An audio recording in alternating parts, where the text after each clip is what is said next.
My name is Inge Berners. I'm Director Policy and Strategy here in DG Competition, and it's my pleasure to be your host for this afternoon. I'll start with a few housekeeping messages. First of all, apologies for the delay. As you have seen, there are some barriers to entry in DG Competition to this auditorium. But if I could please ask you to move as much as possible to the center of the auditorium so that people who are still queuing and who will still be coming in can easily squeeze into the sides of the rows. That would be fantastic. And beyond that, if I can ask you to switch off your phones or put them on mute at least, that would be great. For those of you who want to communicate on social media, please use our hashtag at #ProtectingCompetitionConference. And on the conference web page, you will also find the program of this afternoon. So with the housekeeping out of the way, again, welcome to this afternoon's workshop on protecting competition in a changing world. Evidence on the evolution of competition in the EU during the past 25 years. As you know, just before summer, on the 27th of June, we published a staff working document on this topic. And we also had a kick-off event, but now that hopefully you've all had the time to read and digest the document, we thought it was a good moment to go into somewhat more depth of the analysis. And we are very grateful to do that together with a number of excellent experts on the matter. The program for today is that Olivier will kick off with a short welcome speech. Next, we have Tommaso Dusso, chairman of the German Monopol Commission, who will do a keynote speech for us, and we'll see whether we still have some time for Q&As afterwards. And then we'll kick off with the first panel that my colleague Luis Sauri Romero will host. Luis is our acting chief economist in DG Competition, and that first panel will focus on the topic of the evolution of market power in the EU. We will do then a short coffee break, and immediately afterwards kick off with our second panel that will be led by Paul de Bijl from ACM and focus on the impact of competition on prices and investments. And last but not least, we'll have a third panel after the break led by René de Veugelers from the KU Leuven and Bruegel, and that will focus on the impact of competition on wider economic outcomes such as productivity, competitiveness, and economic growth. And Thomas Deisenhofer, who's actually the true master of the event this afternoon, he will end with a couple of concluding remarks, and that should be around 5:30, after which we will also have some drinks. But without further ado, Olivier, the floor is yours.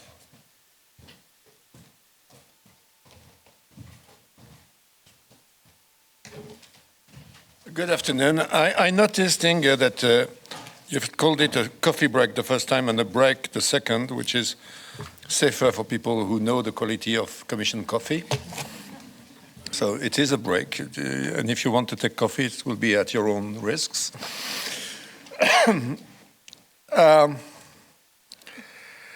So today is about going a bit deeper into our report, Protecting Competition in a Changing World. And we want to launch a debate and hear from experts from different backgrounds, their thoughts on the report, and more importantly, the possible implications at the time where, as you know, we're just out of a very comprehensive review of competition policy instruments, but there's more to come if you have read the mission letter given by the President to Mrs. Ribera. And of course, we want that these further reviews, as were the previous ones, is grounded in fact and informed by expert advices.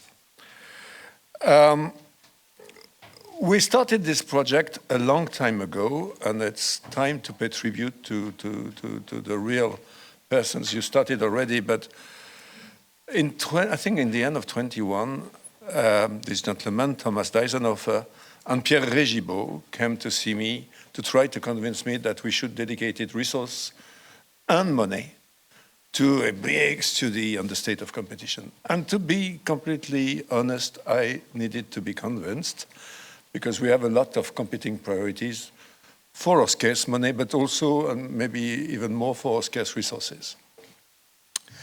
I said, yet another thing on the state of competition. And of course, when you see how timely, first of all, how good this report is, and I think the strength of the report is that it facts. There's no propaganda, there is not even real conclusions, but it's just the facts, and the facts speak for themselves.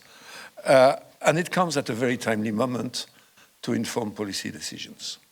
So bravo, Thomas and Pierre, because it was really certainly more foresight that I had at the time, and you convinced me, and that was a very good decision. And we did that, or they did that. They had this idea because, of course, we started to pick up signals that indicated or suggested that competition during the last, say, 30 years, 25, 30 years, may have been weakened all over the world, maybe comparatively a bit less in Europe than elsewhere, but also in Europe.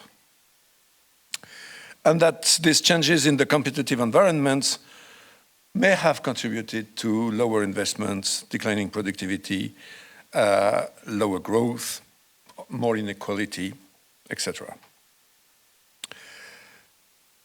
And a lot of the literature and a lot of the research was exclusively US focused. So we knew quite a bit about the US situation. That's helpful, but it's even more helpful to know better about our own situation in the EU, and that was the focus of the exercise. The second really good idea was not to launch the mother of all study in one go, trying to encompass everything, but to launch several work streams. And that is something I think we should keep in mind for the future. That allows you to put different light on the same object you want to study, different professionals, different angles, and it's a lot more informative in the end, and a lot more useful when it comes to making policy choices. So we have a team from the OECD, and I want to thank them there because they were really an excellent team partner. We had, of course, a consortium that was led by Leah, and we had a team led by Thomas and Pierre and then Luis and DG Competition. And what we wanted to research were two broad questions. So first, how the conditions of competition have evolved during the last, say, 25 years, very factually. And secondly, on the basis of these evolutions, trying to approximate why and how, through which mechanism, competition matters for prices, investment, innovation, productivity, and in the end, competitiveness and growth. That was the ambition, quite high. I'm not sure we have completely reached all our goals, but the result is already very informative. As I just said, we couldn't know, or at least I didn't foresee it, but the report came at a very timely time. Also because before we released the report in June, we had, of course, have access to all the underlying data. And in the consultation process that both Mr. Letta and Mr. Draghi have been carrying, we could use this data and expose them to this data. And I believe that had some influence on their conclusion. So maybe three main insights from the report. First, the report confirms prior evidence that effective or weak competition can have a significant positive or negative impact, not only on prices, but also more generally on productivity growth. And this is important because rightly, Mario Draghi identifies productivity growth as the key driver and indicator of competitiveness of the EU economy. So that's the first takeaway, I believe. And it's not really surprising that the survey of EU-based globally active exporting firms that was conducted as part of the research shows that there is a clear majority of those firms that see effective competition at home within the single market as an important driver of their global competitiveness abroad. Our report also suggests that the increase in markups in the EU since 2000 may have reduced EU GDP by 5 to 7%, with all the caution with such estimates, but still. And that vigorous enforcement and pro-competitive regulatory reform and competition enforcement might have each increased EU GDP by up to 2 to 4%. So competition matters. And the Draghi Report expressly acknowledges it. And I would like to quote my favorite sentence of the Draghi Report: "The evidence is overwhelming that competition stimulates productivity, investment, and innovation." It's not really breaking news, but it's good to hear these days. So this afternoon we will hear a lot more about the relationship between competition, productivity, innovation, and competitiveness. Excuse me. From Tommaso, I hope, as well as in panel 3, that as Ilse said, and she pronounced it a lot more than I will do, will be shared by Renilde Vergeles. All right. But of course, competition cannot be directly measured. You can approximate the intensity of competition through other metrics, but you cannot measure competition directly. That's why Adam Smith was speaking of the invisible hand. There's some magic. It's not really magic, but that there's some things that you need to leave the veil if you want to understand what really has happened.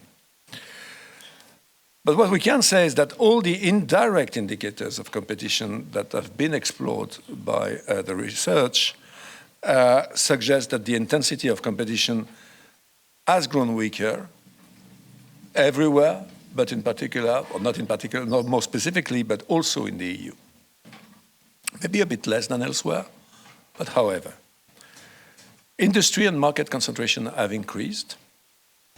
Markups and profits have increased, and they have increased more at the top of the markup and profit distribution than in the lower part of the curve.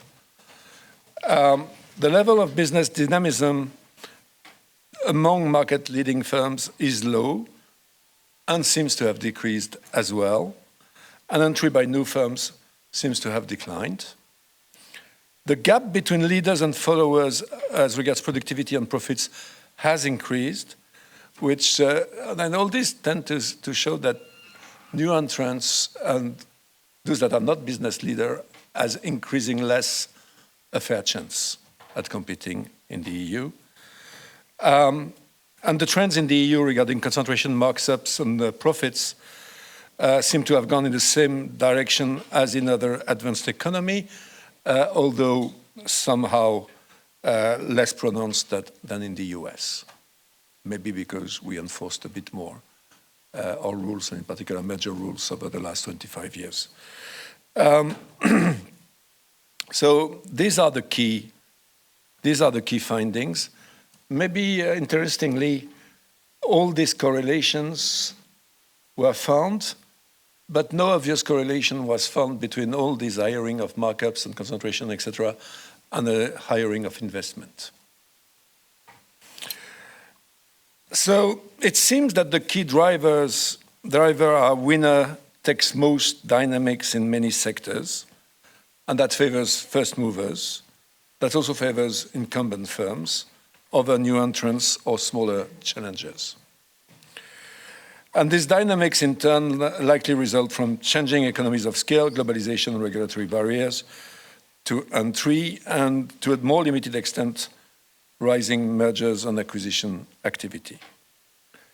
So there is a lot more that we can draw from the study, looking at business dynamics, differences across sector, and the respective drivers. We will have a chance to get more into it in panel 1 that is shared by Luis, our beloved acting chief economist, still acting for some weeks. So another commonality between our research and the Draghi Report is that both consider that the EU economy has become too static. It is increasingly difficult for new entrants and challengers to scale up and to overcome the growing gap with increasingly entrenched market leaders across the industry. So entrants and challengers seem to face regulatory barriers to entry and suffer greatly from the fragmentation of the single market, which links to another report quite interesting, that is the report of Enrico Letta. And indeed, both the Letta and the Draghi report raise the question whether in some cases vigorous competition enforcement may conflict with European firms' need to achieve sufficient global scale. And I think this is a point that I'd like to dedicate a bit of time on, because I think it's a bit more nuanced than what people are making of it. It's actually more nuanced in the Draghi report itself, frankly. Mario Draghi recalls on the one hand that in some cases competition can be harmful to long-term competition because tough competition can erode the expected profit from innovation and thus disincentivize the R&D and probably, or in that case, lead maybe to less competition in the longer run. Which is something we may have to look at. It's probably something that would be difficult to document if you think now in the frame of an actual case. And the differences in time horizons are always things that are difficult to accommodate, notably in merger control. But the same Draghi report also recalls that scale economies and network effects can create very powerful barriers to entry and expansion. And that short-term benefits to innovation linked to increased scale must be weighted against the longer-term cost of reduced incentive to innovate. And that is true for both the firms that are seeking to merge and for their rivals. So I think you have a fine balancing act to be made. And actually, if you look at the Draghi report, I mean, you will see the former central banker in it, because it's really very balanced to the point that I see people in perfect good faith reading it, and the two different pairs of eyes may come to really different conclusions. So that's why I think this our research is interesting in the fact that it brings a set of facts to nourish the discussion on what to do with the conclusions of Mario Draghi and the conclusions of Mr. Letta. I don't think I can conclude with avoiding the issue of telecoms, because that is really something that is it's simply that I don't understand. So I will expose publicly how doomed I can be, because my understanding of the plea of the telcos is, look at this great US market. This is the blueprint. So it seems to me that the first thing to do is to look at, okay, what is remarkable in the US market? So 3 big competitors, 400 million consumers, very good. In what is it superior? Is connectivity better than in Europe? It doesn't seem so, to be really nice. It's actually as good as in Europe in big cities, and it's a lot worse outside. But surely prices are better. I know, prices are quite much higher. And by the way, we always talk about consumers. I think we should talk about customers. Because bad connectivity with high prices for something as important in the modern economy as connectivity and access to bandwidth is a factor of productivity and competitiveness.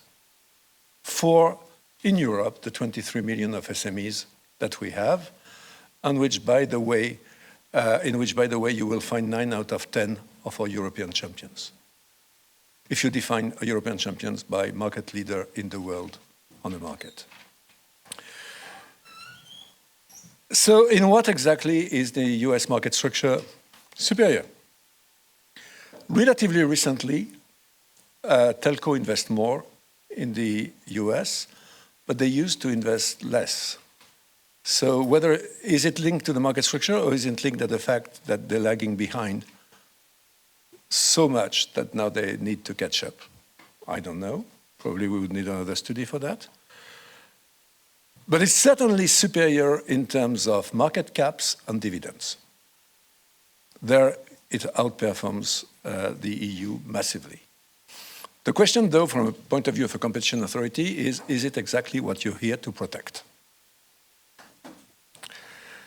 Now, but let's assume for a second that the US market is the blueprint.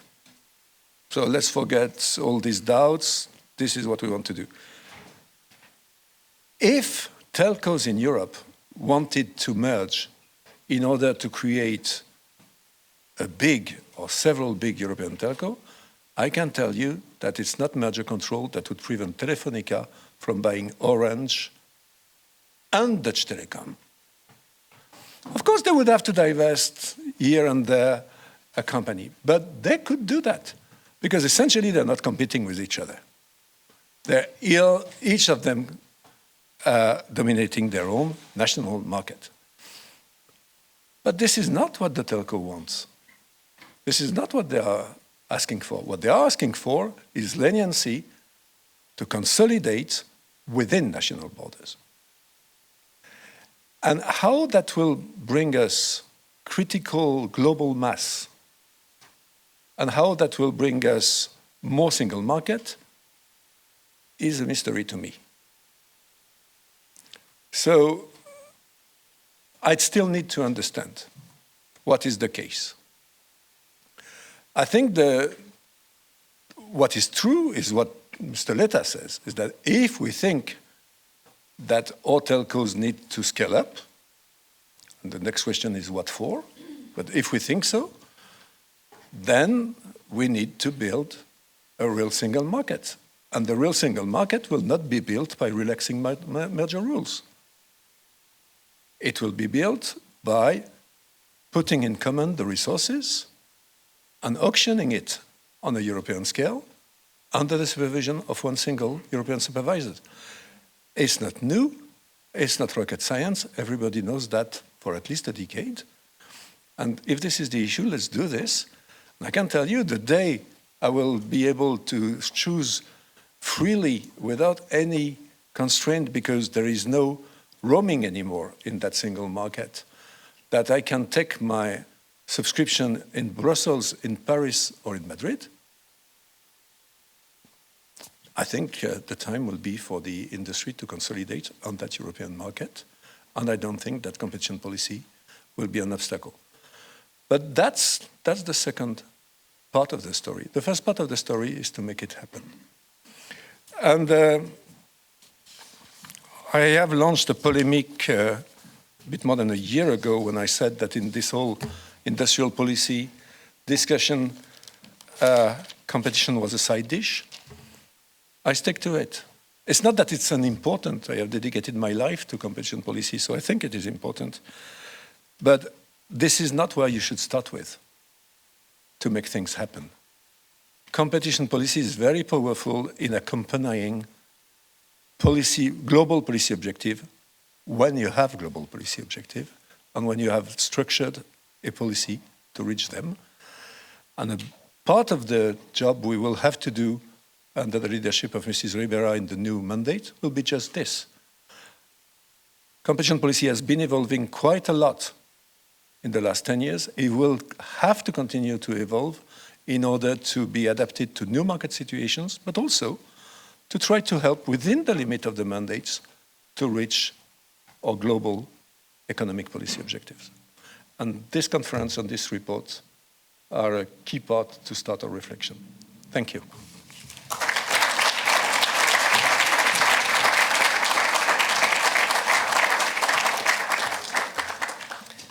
Thank you very much, Olivier, for kicking us off. That brings me to invite Tommaso Dusso to the stage. Tommaso Dusso is the chairman of the German Monopol Commission. He has been a member since July 22.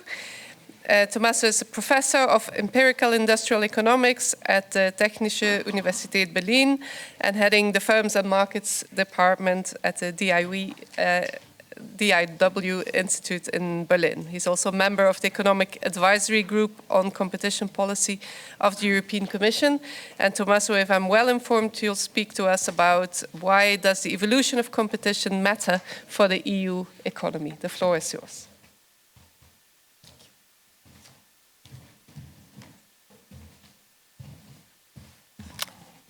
Good afternoon, everybody. Thank you very much for the introduction. It's a great pleasure to be here. Olivier already spoiled essentially everything what I wanted to say, but so I will try to make it interesting as well by showing you maybe the facts in graphs, and at the end maybe I am a bit more free to come to a conclusion what I think is the solution for the problems that we observe. The roadmap is a bit the other way around, so I will start by presenting some facts on the state of competition in the EU. These are coming from these wonderful pieces of evidence that all converge in the Protecting Competition in a Changing World report by DG Competition. Then I will talk a bit about the EU competitiveness problem. It's something one cannot avoid doing after Draghi presented his report some weeks ago. So I will take some nice pictures from this also very impressive work. Then I will try to make a connection between competition and competitiveness. Again, nothing new, as Olivier already said. And I will conclude with my view of what are the policy implications. So, what is the state of competition in the EU? Competition is the invisible hand that is difficult to measure, but I am an applied econometrician. I like to measure things. And that is also what this report is trying to do.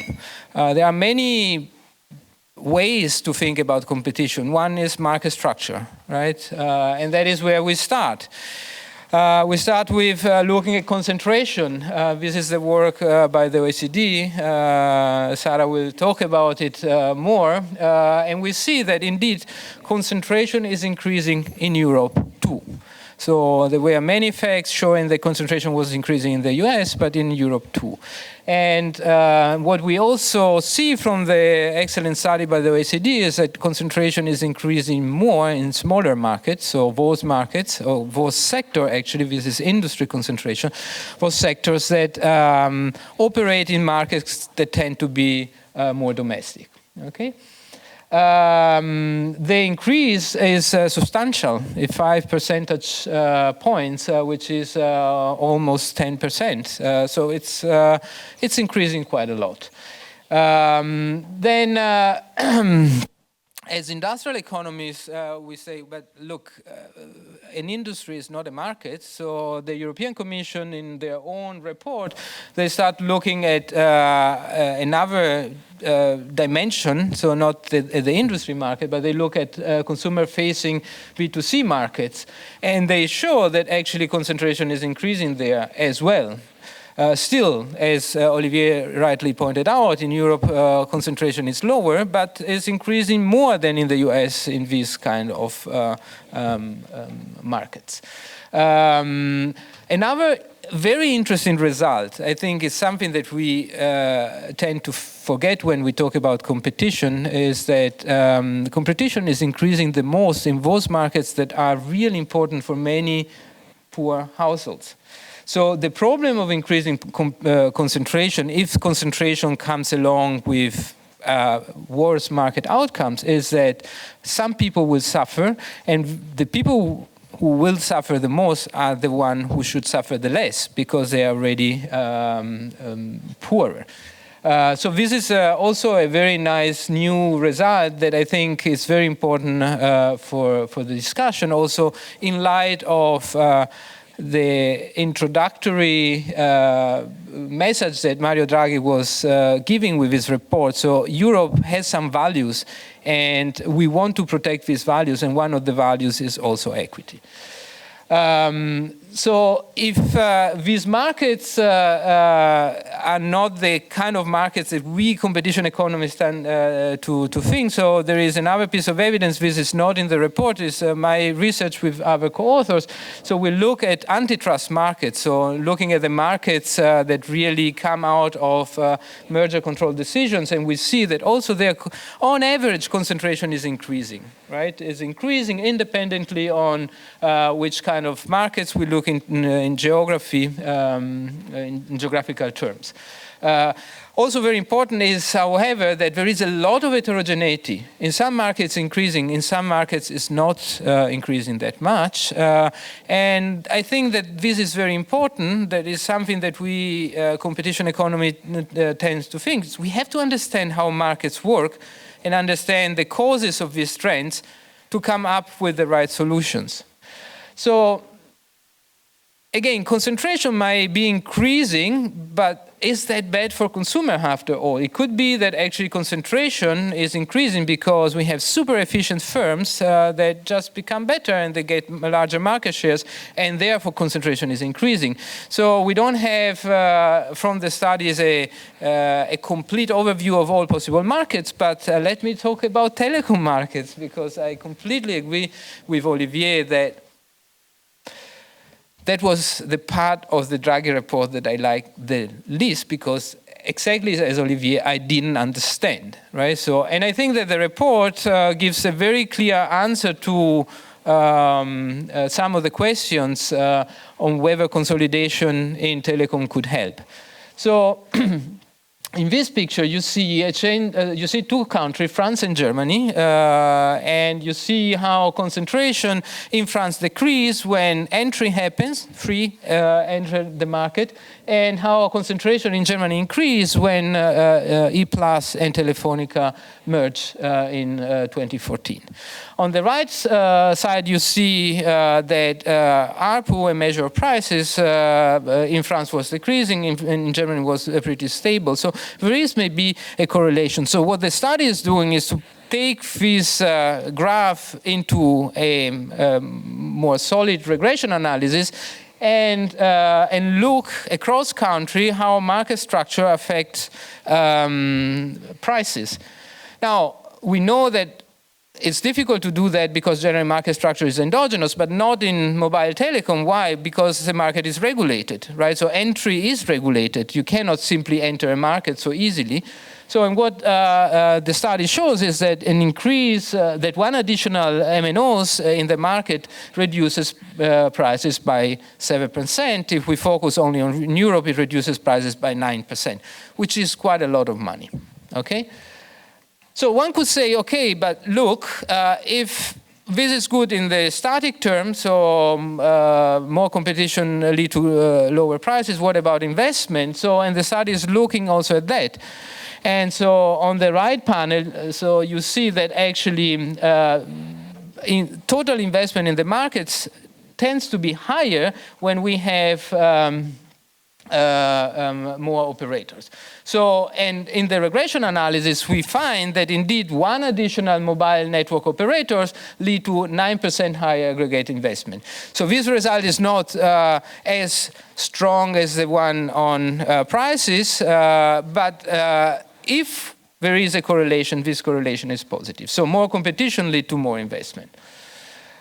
So market structure is one measure, but we have other measures to think about competition. Another measure is markups, so the wedge between prices and marginal costs. So again, so there is a lot of evidence for other countries, especially for the US, that markups are increasing. So the work of the OECD, again, here is showing very clearly that a similar trend of increasing markups is also observable for Europe. And again, as is well established in the literature, this increase in markup that is on average by 7% in the last 20 years comes from an increase at the top of the distribution, right? So those firms that have higher markups tend to have even higher markups.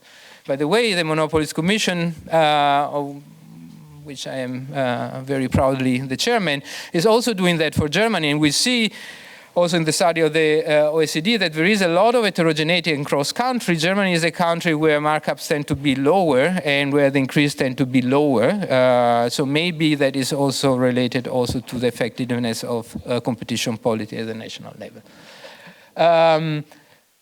So a similar gap between leaders and followers can be also observed in TFP. This is not coming from the study. There is a fantastic presentation by Isabel Schnabel at the UI looking at the European economy. So in the picture here is a study from the ECB that shows that the TFP, so the productivity of frontier firm, is growing much more than the productivity of laggard firms, right?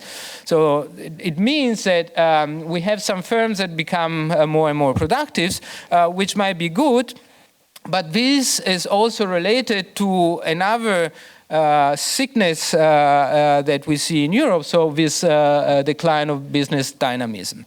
So it's related to, in the sense that in Europe we have, especially in Europe, not only in Europe, but we have some firms that are not very productive that stay in the market, so we have less entry, and because of high entry barrier, we have difficulties for new, more innovative, more productive firms to enter into the market. So we have a very declining business dynamism. Finally, we have another tendency that we see worldwide, that we have some large firms that are called superstar firms that become extremely large and profitable. And indeed, one part of the Layer report shows that these superstar firms, which by the way are mostly not located in Europe, tend to be much more profitable than even other similar large firms. So there is an increasing gap in the profitability between the superstar firms and other firms.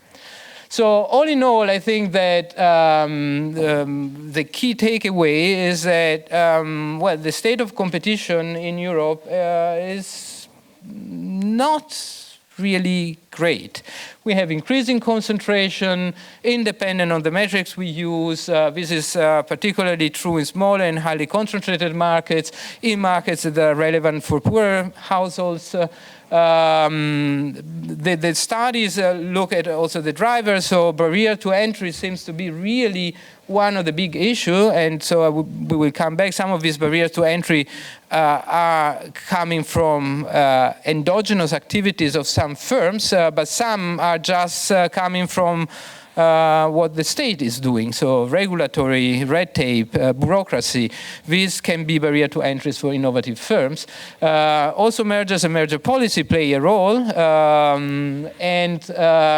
And concentration indeed tends to lead to higher prices and lower investment. Again, so we have scattered evidence, but that is the evidence that we have. And at the same time, markups and profits have increased. So all in all, this high barrier to entries essentially help protecting the position of incumbents, the rent of incumbents, reduce the diffusion of innovation and the increase of productivity, and constrain the entry of younger firms. And if you think, what is competition? Competition is this process of creative destruction. So that is maybe the most powerful thing of competition. Sure, allocative efficiency is something that we really care of, but we care of a dynamic environment where firms that are more innovative and better just thrive in this market, and that is something that is getting lost, especially in the last decade, for many different reasons. Okay, so that is the state of competition. So it's not really very healthy. The state of competitiveness is also not very healthy. And here I borrow from Mario Draghi. And so if Europe was catching up with the US until the early 2000s, so that is not happening anymore. And the productivity gap with the US is widening. And that is in many sectors, not everywhere, in many sectors, but especially in those sectors that are most important for growth, high technology sectors. So this is an issue. This is also related to another gap that is widening with the US and also with China, which is the investment gap. So Europe is investing less and less. And this is particularly problematic because the kind of investment that is most important to create innovation and growth, which is investment in new technology, IT-related capital, is growing less and less compared to the US. Especially in my home country, Italy, but not only. Okay, so we have an increasing investment gap, which is particularly problematic in Europe, maybe because of scale. So in the US, 60% of the firms are large firms that have an easier access to capital and can promote costly investment easier than small and medium enterprises in Europe that maybe have more difficulties to have access to capital. And the structure of the European economy is to have a lot of SMEs. Some of them are really successful firms, but still they have more difficulties to get access to capital. And this picture of the Draghi Report was one of the most striking for me, where you see the gap in venture capital investment by development stages, and you see that by seed, early stage, and later stage investment. So European startups essentially don't have access to the money they need to do this investment. So lack to capital is a problem. Frontier firms I mentioned before are those firms that are more productive. Also here, so one of the problems in Europe is that our frontier firms are growing less and less. And that is particularly true in manufacturing, right? So, and that is a problem because these are also firms that bring innovation into the market, and if the market then is competitive, this innovation can spread and create productivity growth. So we have a competitive problem. I think that part of the report of Mario Draghi is something that everybody is convinced of. We have also a problem with competition. Now, what is the role of competition?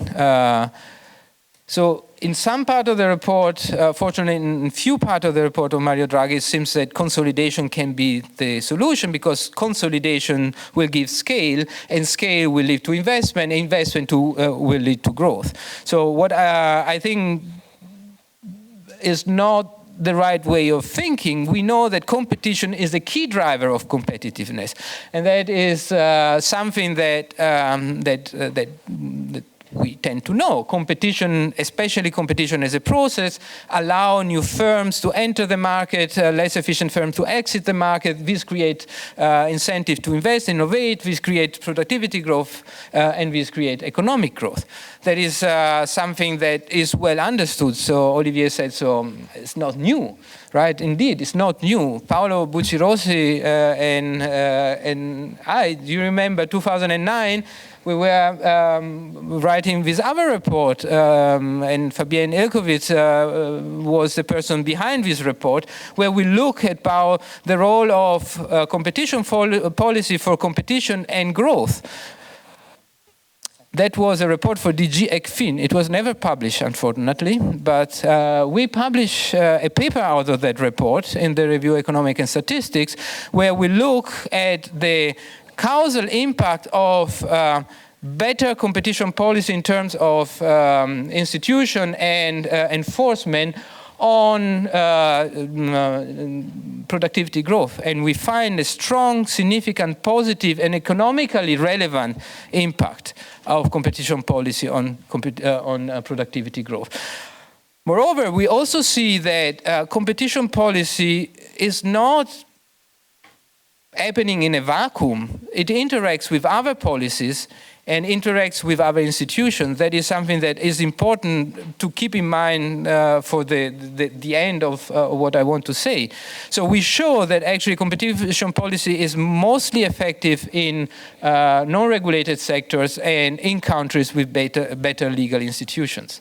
Okay, so this is very important, because we should never forget that competition is part of our world, and competition policy is one of the many policies that aim to reach to some goals.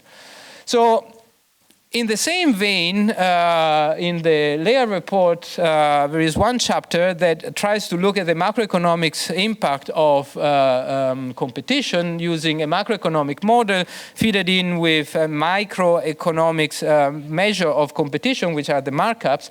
And as Olivier already mentioned, so in simulation from this model, it has been shown that actually the increase of markup that we observe between 2000 and 2019 might have reduced the GDP of Europe by 5 to 7%. Okay, and in other simulations, which are forward-looking, it has been shown that actually if we can limit the market power by reducing the markup of at the top of the distribution, or by doing some reforms, some pro-competitive reforms, GDP would increase by 2 to 4%. Okay?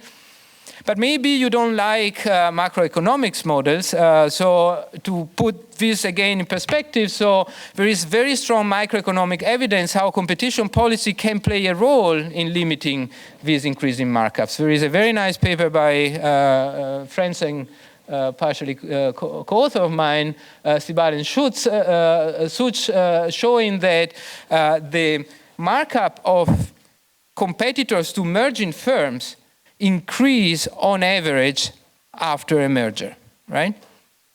Now again, so they look at 100 mergers from the European Union that were analyzed by DG Comp, and they see that the markups of the rivals increase. And this is a very good barometer of anti-competitiveness. Why?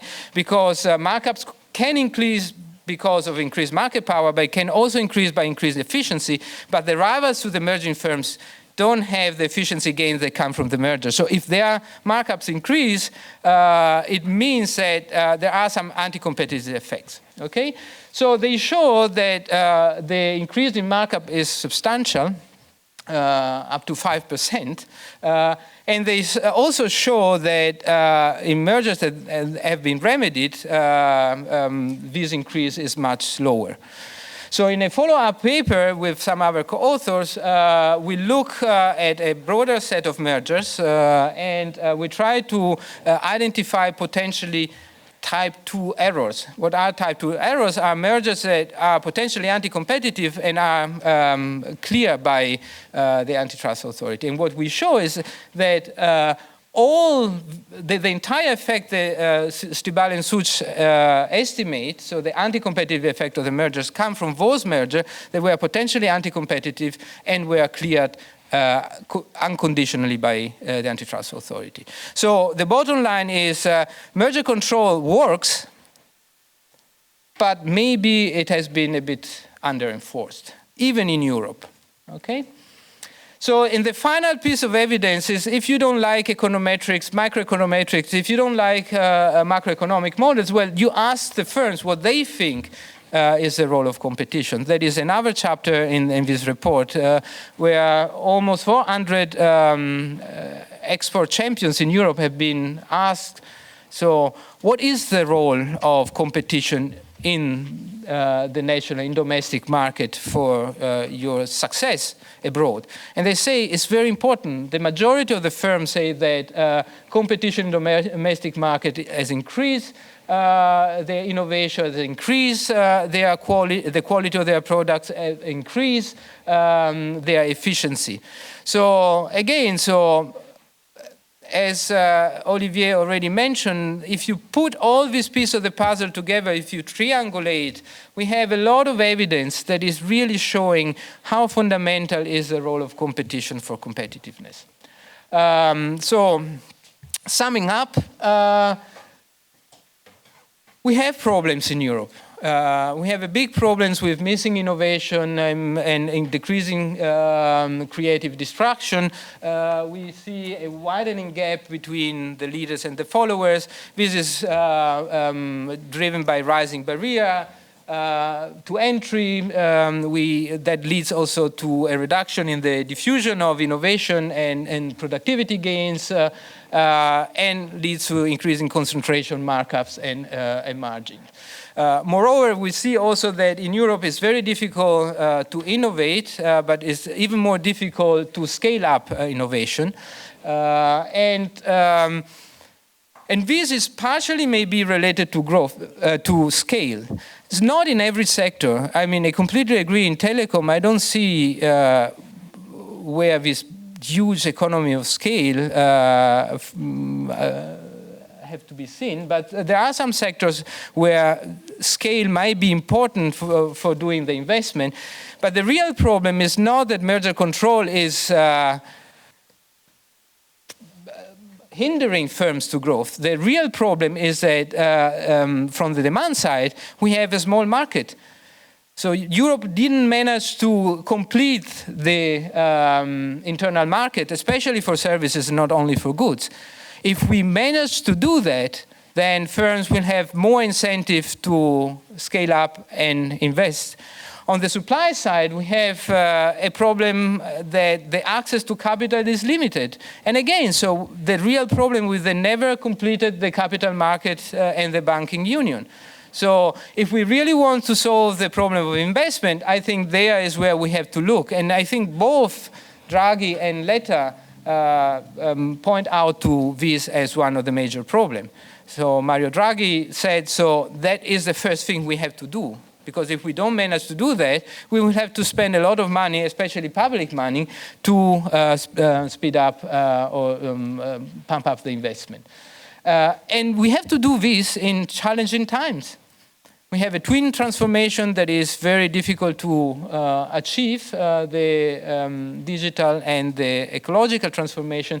We have a new geopolitical order where dependencies are getting more and more critical and resilience more and more important. And we have an uneven playing field where some countries, especially China, is making competition not really fair. So how can we solve this? I think we should think at competition and competitive policy as a big part of the solution. But again, I think that we need, and that is what Mario Draghi said several times, a radical change on how we think about Europe. And of course, it's very difficult in these political times. And the radical change is that we have to complete the single market. And for that, we need member states to agree and to work on. We have to think also differently about policies. There, I am really convinced that we have to think more and more that all these policies try to do things that are related. So we have to have this policy talking to each other. Industrial policy, competition policy, trade policy, climate policy, in a kind of all-of-government approach, where again, competition is the central principle, because competition is what made Europe successful over half a century. Of course, competition policy can be improved. I mean, I am a big fan of what DG Comp has been doing, but nobody is perfect, and we know the world is changing. So I showed you some evidence. I think merger control should be strengthened. It should be tougher and more focused maybe on dynamics than it was in the past, because dynamics plays in the world of today a bigger role. I like the European Commission, but it's not always the most efficient bureaucracy. So I think that we definitely have to enhance speed and efficiency, reduce bureaucratic burden, and that is particularly true for state aid and the IPCEI. And we have two very new and powerful policy tools, the DMA and the foreign subsidy regulation, that are new, and we have to enforce them, and we have to see how they cooperate with competition policy. And then maybe we should think about a new competition tool at the European level. The UK have been having one for a long time, and I think it was pretty successful. And finally, Germany also introduced one last year. So I think that could complement competition policy. And finally, competition can reach a lot. So I don't agree with Olivier that it's a side dish. Competition policy is very important, and competition is the central principle. So we do industrial policy. We always did industrial policy. We spend billions of euros in industrial policy. Now the question is, which industrial policy do we need for Europe? And I think we need a new industrial policy, and I think that the Draghi Report is very clear about that. And the new industrial policy has to have three characteristics. First, being a common European industrial policy. Competition policy is an European tool, and therefore is so successful. We still have national industrial policies that are very much driven by national interests. So I think that is a big challenge. It should be European. It should be much more strategic, and strategic means set priorities. We have priorities. The priorities is to invest in infrastructure, the energy grid, the digital infrastructure, not only broadband, but also cloud and supercomputer, and defense. So there I think Mario Draghi is right. We have also to invest on those technologies that are really important for resilience, and they are at the bottom of many value chains, like batteries, like semiconductors. And there, the IPCEI have been a good tool to start thinking European on these issues. And then clearly clean tech is something where Europe can define itself in the future. And finally, and very importantly, industrial policy should be competition friendly. What does it mean? It means, first of all, that the design of the mechanism should be competition friendly. So industrial policy should not pick up the winners by political affiliation or because the firms are particularly loud, but they should pick among the firms that might be supported those which are more efficient, right? And competitive mechanisms can help a lot. And second, industrial policy should also always have competition as a goal in mind. So I think state aid control gives a good example. We have a balancing test that is always trying to find the best way to solve a market failure by having the less negative effect on competition as possible, and that should be part of a new industrial policy. And thank you very much.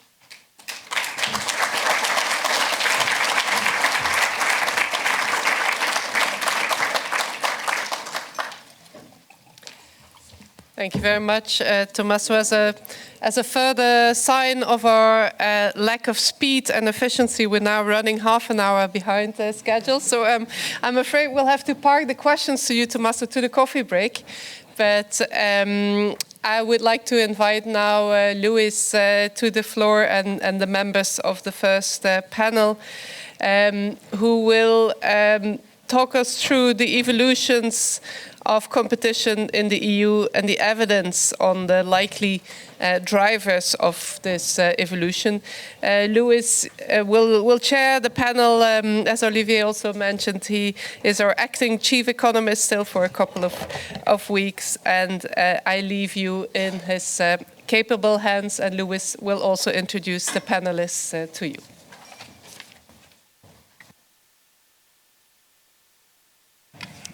Thank you, Inge, for the kind introduction.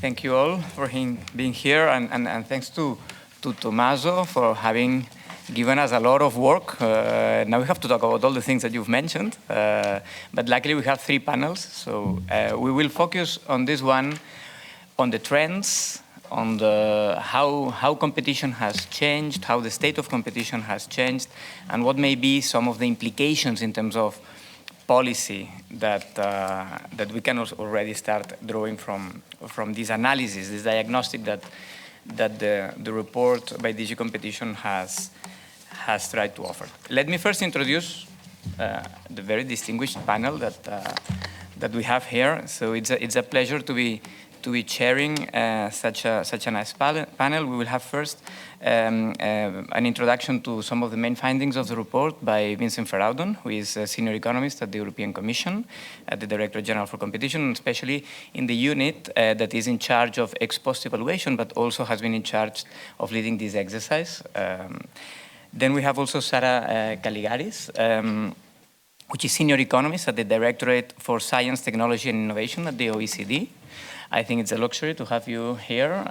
She has a vast experience assessing and studying these topics. So I'm sure we will learn a lot. You've published a lot in academic journals, so we really want to hear what you think about these results. We'll have Mike Walker, chief economic advisor at the UK Competition and Markets Authority. I think it's also a luxury to be able to have this perspective from the UK, from another jurisdiction that has also been looking at these topics. Griet Jans, chief economist as well, at the Belgian Competition Authority, and also Secretary General of the Association for Competition Economics. If you've not been enrolled yet, there is the annual conference in November, very advisable. So please, you're still in time to get enrolled for that. And finally, Enrique González-Díaz, which you are the only lawyer in the panel, so you have a lot of responsibility here. Thank you also for being here. We will start with a short presentation of the main findings, and then we go back to the panel. You have already seen bits and pieces, of course, in the previous presentations, but this will sort of a little bit systematically go over the main ingredients of the report, and then the panel can further debate details. We have really based our research on the evidence of the evolution of competition in the EU on 3 important metrics of measuring competition. None of them are individually perfect or any way, but combined, they do give a picture. So obviously, we have looked at concentration measures, in particular the CR4, that's the share of the top 4 players in any industry or market. We've looked at markups and profits, and finally at business dynamism. Now, when we talk about measuring concentration, there are really 2 ways to do it. And there's also a lively debate as to how to best do it, but we have actually done both. Historically, most economy-wide studies of market power have relied on industry-level data, basically looking at the production data, production revenue data of individual firms in industries, whereby the industries are defined relatively broadly based on NACE classification. And so you can think of the pharma sector, or beverages, or aircraft and aircraft component, those types of maybe slightly broad sectors, but at least there are data available for these sectors, looking at company accounts and so further. Now, here was always the point, okay, we may know these data at national level, for instance, or maybe at a broader level, but what about imports and exports? How to best treat those? Now, what we have asked, and in discussions with the OECD team, Sarah Caligaris being present today, we came to the conclusion that, well, there are two ways to really make this work better, certainly for Europe, where imports and exports are very important. So first of all, to go more granular in terms of sectors, so not to be too broad in the sectors, but go for data that are slightly narrower, and also classify industries according to whether, let's say, they're mostly domestic. So telecoms would be one example, or European. So that's more about textiles or fertilizers, or even global, the aircraft component, for instance. And so that classification is made based on trade intensities and so on, and the OECD team has really made a push in that direction. The second way to measure concentration is actually to look at markets in the way we, or let's say the competition community would normally understand them, so antitrust markets. And there you really need specialized data from marketing firms to actually get those market shares. And for that purpose, we procured a data set from Euromonitor International. And so we developed both to get an understanding of concentration. And this looks really dark on this screen, and even on this screen. I have to apologize for that. But you will see the main picture, so that will do the trick, I think. And on 20 years of data, the OECD team has looked at industry data and come to the conclusion that at industry level, the concentration ratio, CR4, has gone up from, let's say, 25, 26 to 31, 32, which is really quite a significant increase by any measure. And they have also found that, let's say, the increase is biggest for, let's say, those sectors where competition is mostly taking place at the national level, and also in those industries where, intangibles, such as, investment in ICT, brands, and so on, are very significant. On the market concentration, what we have found, and this is luckily better visible, that the CR4 already is actually much higher. It's roughly, on average, 60%, which is the double of the 30% you just saw on the previous, which is merely the expression of the fact that the more granular you go at market level, you will see bigger peaks in terms of market share showing up. And okay, the data is less long in terms of time covered between 2012 and 2029, but also here the EU average has increased over that period, while remaining still below the US, as already said by Tommaso. What is interesting here as well is that it's sort of natural to expect that concentration may be higher in smaller countries, because smaller countries have smaller markets, typically able to be the home of fewer firms that can sort of viably operate. And you see that also in this picture, indeed, that smaller countries typically have higher concentration. That's on the vertical scale, and on the horizontal you see population, the size of the country, if you like.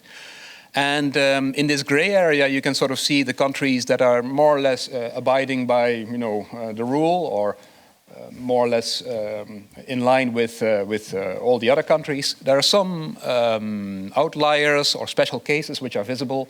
For instance, the Nordics appear to have much more concentration than would be expected for countries of that size, whereas Germany and Italy are at the other end and seem to be less concentrated, including, or even if you look at compare with countries of similar size. Moving then to the markups, I think one of the central charts would be this one to show, which shows that the markup, being the ratio of price and marginal cost, has gone up significantly since 2000, based on OECD work again. The average has gone up by 7% in relative terms, but especially at, let's say, the top of the distribution. So the industry leaders, in terms of markups, have actually, been able to raise their markups by 12%, much higher than the average. And you see an increasing gap between leaders and laggards, so to speak, also in terms of markups. Now you might say markups, that's just like a one dimension. It's just, it's only the difference between the price and marginal cost. But there are also fixed costs, and maybe these fixed costs have become much more important. And in fact, yes, they have, because investments in ICT, brands, that's capex. That's not marginal cost. And there are different ways to look at profits. But I've selected here one slide which shows the evolution of the net profit share of GDP, so the share of profits in GDP. If you sort of first deduct, everything that goes to employment, wages, you deduct everything that goes to capital, and then you're left with let's say a pure profit, or a net profit as it is called. And its rise, both in the US and in the EU, is quite remarkable over a period of more than 40 years. Finally, the last indicator we've looked at, and again, there are different ways to do it. Here I've chosen this one. It's a chart that shows industry share volatility, so the extent to which market shares, or industry shares, I should say in this case, differ from, let's say, 1 year to the next within the top 4. And you can see that the volatility has gone down quite a bit over that period of 20 years, which is an illustration of the fact, and that we see in also the other indicators, that there are firms, let's say the top 4 firms, that their positions have become more entrenched. It's easier, so to speak, to fend off challengers to their position.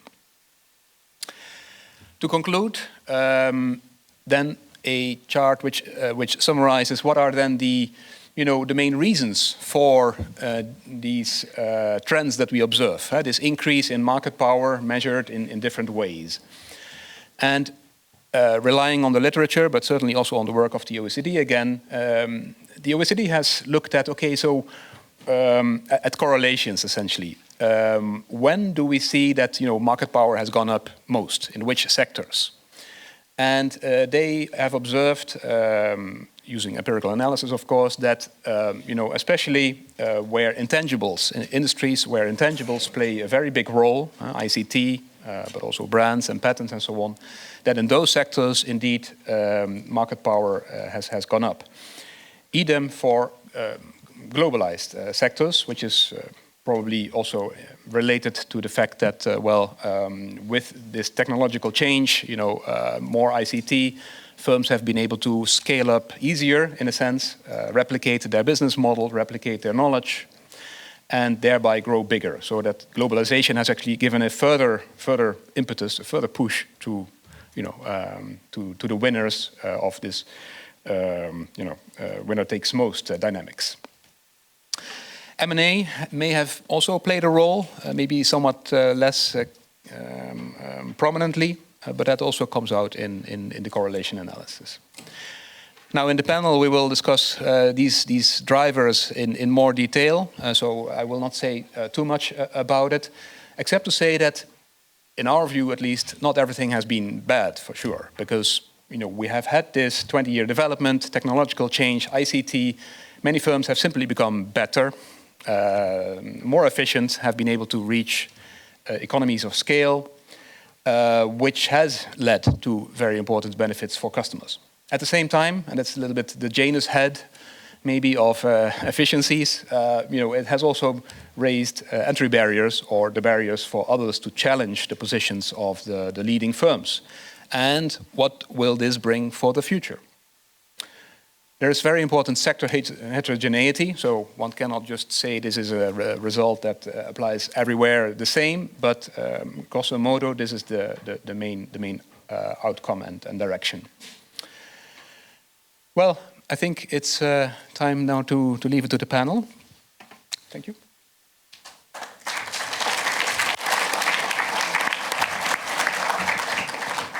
Thank you very much, Vincent. Maybe before going into specific questions more in depth, may I ask you, each of you, to have a headline reaction to both what has been discussed by Olivier, by Tommaso, and also what has been presented by Vincent now. So maybe we start by Sarah.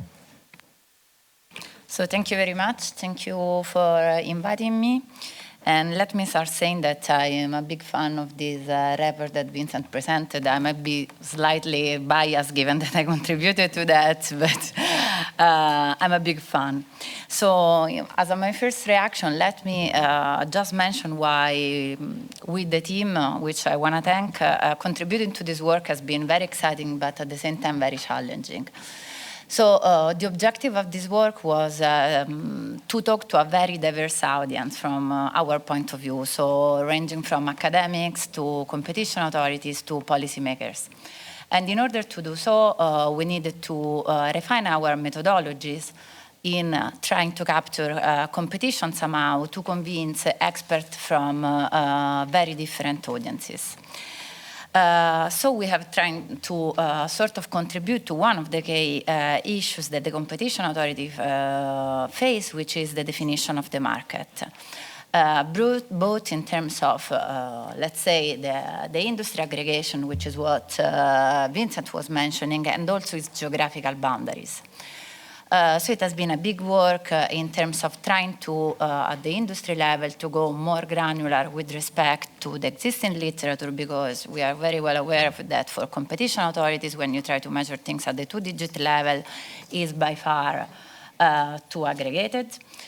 And on defining the geographical boundaries of the market, we are also aware that very often they go beyond, let's say, the national boundaries, or sometimes are even smaller, so depending on the sector.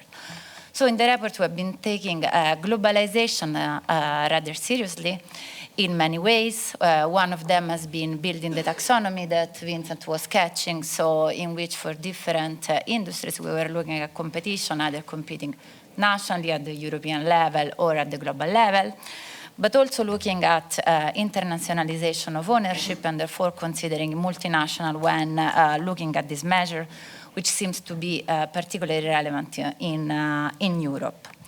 And let me just close mentioning something that, if I will have the time, I will explore more later, which one of the strengths that I want to highlight of the report that Vincent presented is really putting together different measures to try to look at a phenomenon which is very complex. Mike. Okay, so very quickly, I'm not going to say anything about what's just been said, because I'm going to comment on that later. But what we have heard is how important it is to focus on dynamic competition, and that's absolutely right. The competition policy had been obsessed with static competition for way too long. We need to focus on dynamic competition. Both Olivier and Tommaso have made that point. Absolutely right. And it's now standard, I think, that it's competition that drives innovation.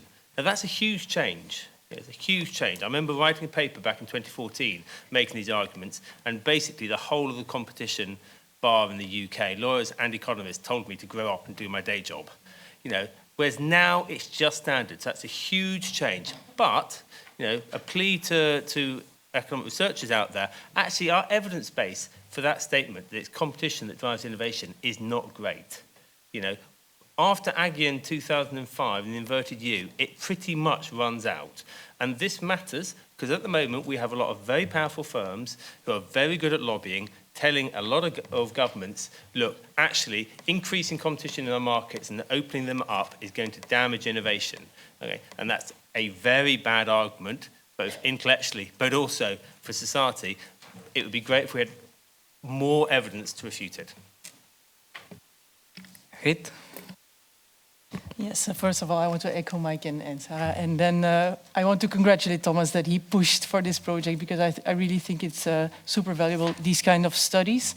Not only for the insights that we have from these studies, but also because it creates awareness. And I think we don't have to underestimate this part of awareness. If we only do cases, people don't know what competition is about. These kind of studies, we can go out and go to the press and show us why competition policy is really important. So we can go to enforcers, we can go to governments to really show them why we should get funded, why we can be fierce, and so on.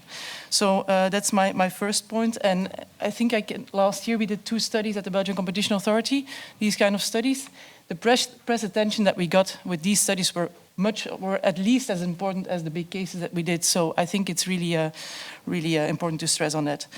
And secondly, so it was already mentioned that this is a huge study and it covers a lot, but there are still some gaps and there are still some questions. And I think this is an important challenge or an important task also for us, national competition authorities, to keep on investing in these kind of sector studies. To also dig into specific themes, specific research questions. So I think I know what to do in the coming months and years on top of the case that we're doing. So. And maybe I should have said when presenting Enrique that apart from being a partner at Clery Gottlieb, you have been also at the European Commission and the Court of Justice, and with a vast experience on antitrust, mergers and state aid. So please, Enrique.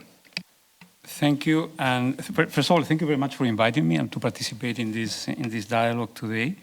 And I would also like to congratulate the authors of the study, both DG Comp and the OECD. I think that this is, as Olivier said at the beginning, a very timely study. You didn't know that this study was going to be published around the time of the other important study that is informing, to a certain extent, the new commission and the mission letter. And so I think it is overall a very important contribution to the debate.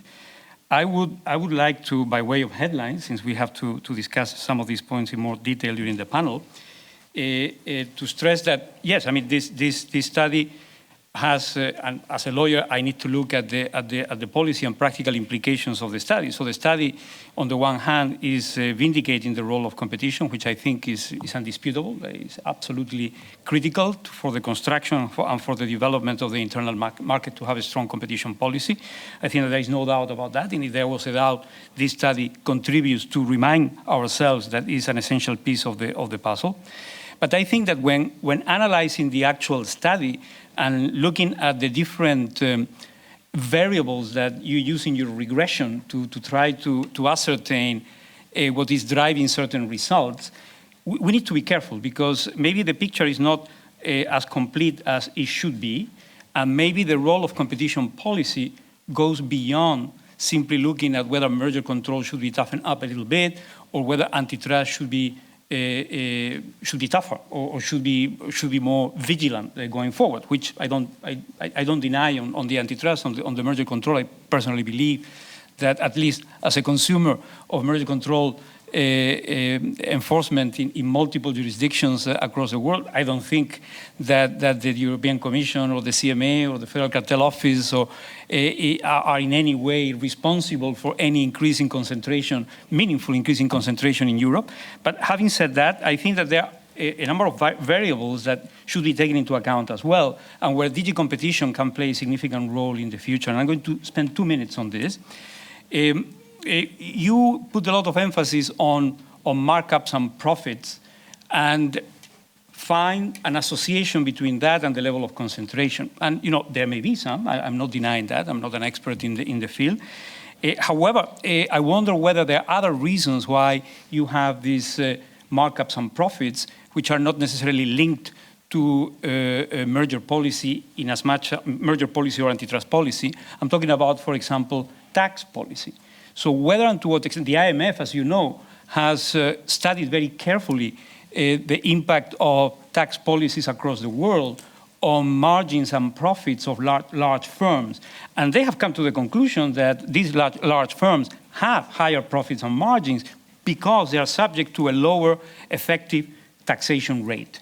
And this is a variable that you need to take into account when analyzing these margins and profits. Is it also due to some lax approach to tax? Is there an element of state aid in those taxes that should be looked at more carefully by the European Commission? We have recently the Apple case. You have been given some leeway there. You need to think about that. So that is a component that I think is, in my opinion, missing, and not missing in the sense of detracting from the fact that competition policy has to play a role, but rather the other way around, that actually competition policy has other dimensions that should be developed and that should be enhanced and promoted relative to what has been done in the past. That is one, but there is another one. You talk about barriers to entry and expansion, and you look at the contestability of the position of the four leading players in the industry, and that may be provoked or maybe the result of some artificial barriers to entry created by mergers, because essentially by mergers or by entrenching practices that could be subject to antitrust and so on and so forth. Don't deny that. Don't deny that. You need to remain vigilant and make sure that there are no artificial barriers to entry and expansion resulting from mergers or from antitrust. However, let's not forget that there are other barriers to entry and expansion which are created by member states, which are created by those who somehow are now defending the need to relax the rules on competition. Let's go back in time. In the early 90s, who spearheaded the liberalization of the markets in Europe and the challenge to monopolies, exclusive and special rights? It was not the DG on internal market which did it. It was DG Competition. DG Competition through Article 90 at the time, first by means of individual decisions and then by directives based on Article 90, spearheaded that movement. It created a unit. It created a unit specialized in challenging the behavior of member states in creating barriers to the internal market and barriers to competition. That unit was very active during the 90s. It was dissolved in the late 90s. I don't know why. I can speculate, but it disappeared. And following that, we also saw how this power that the Commission had under Article 90 and now Article 86 to challenge the behavior of individual member states was diluted by giving part of this jurisdiction to a DG internal market. That is another aspect, I think, another variable that impacts into that equation, is that regression equation that you have there that is not properly, in my opinion, accounted for. And so I'm going to stop here. There are other elements that I would like to raise during the discussion, but these two I think are important because they have, I think, an impact on the relative weight of merger control, antitrust, and all the other pieces and tools of competition policy that should be deployed to achieve the end result, which is a workable internal market where there is incentives to innovation and investment. Thank you very much to all of you. Maybe if I can go back to the empirics, and the question, my first question would be for Sarah, because you have started a little bit pointing to some of the aspects of the empirical analysis. You have a lot of experience. At the same time, there is a lot of other empirical analysis out there.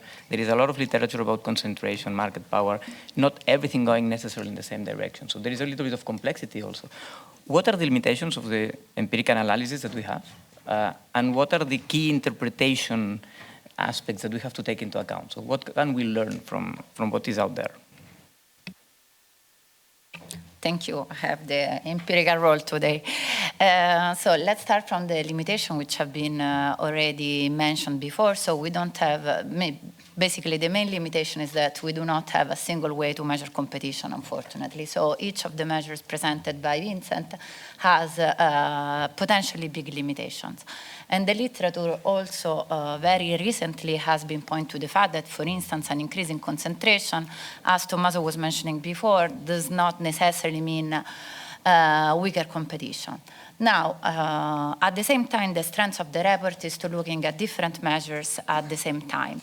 So if this increase in concentration is also coupled with an increase in markups, a decline in business dynamism among the market leaders, an increase in concentration measured in product markets, etc., possibly saying something about the state of competition in the market.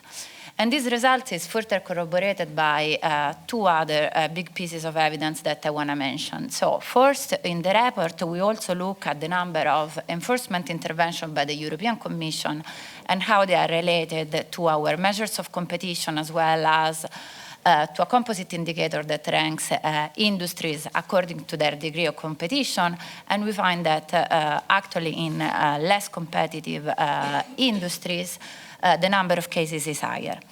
And second, this is also related, even though to other OECD, but more broadly academic studies that look at different measures, already mentioned also during the keynote, and we will hear probably more later, that we have been studying at the OECD in different studies. And let me mention in particular 3 results that I think are particularly relevant for the discussion today.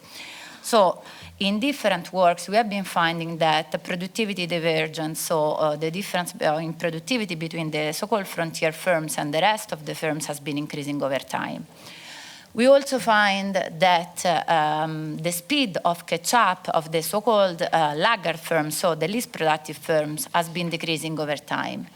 And we finally find also that entry rates have been declining over time. Now, the natural question is what can explain these trends? What we find in like a fil rouge along all these studies is that these trends are further exacerbated in more intangible and technological intensive sectors. And as a matter of fact, this is also something that we find in the report, and I'm referring to the last slide of Vincent, because in the report we show that concentration and markups are both higher in more intangible intensive sectors. Now, why it is so? What we claim in this set of studies is that we are shifting through an economy intensive in terms of intangible and technology, and structurally, this kind of economy is characterized by high sunk cost, network externalities, economies of scales, etc. A number of factors that clearly favor large incumbent, the so-called superstar firms. Now, the question is, let's assume that this is the only reason for this trend, which, by the way, I don't think it's necessarily the case.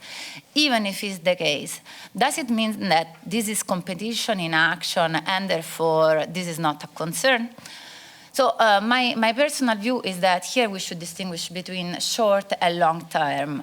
So if in the short run, even if in the short run, this is the result of superstar firms having comparative advantage with respect to the other ones, and therefore getting a higher share of the market out of efficiency, in the long run, this still poses questions and issues for competition and for incentive to innovation.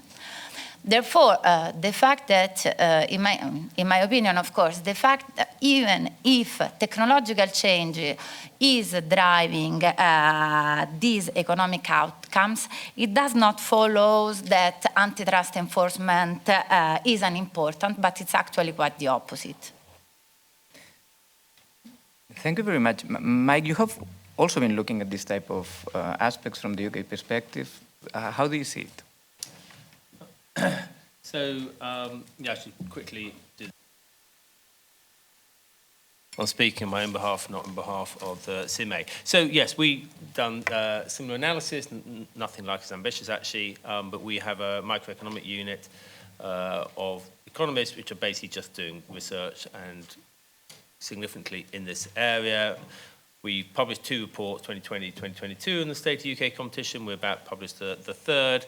I mean, broadly speaking, we find similar results, as you'd expect to the European results, although I would say our work is not as sophisticated as this work. So we find markups going up modestly, particularly at the top end. We find dynamisms going down, entry-exit rates going down, persistence of market leaders increasing. We actually don't find concentration increasing at the SIT code 4 level.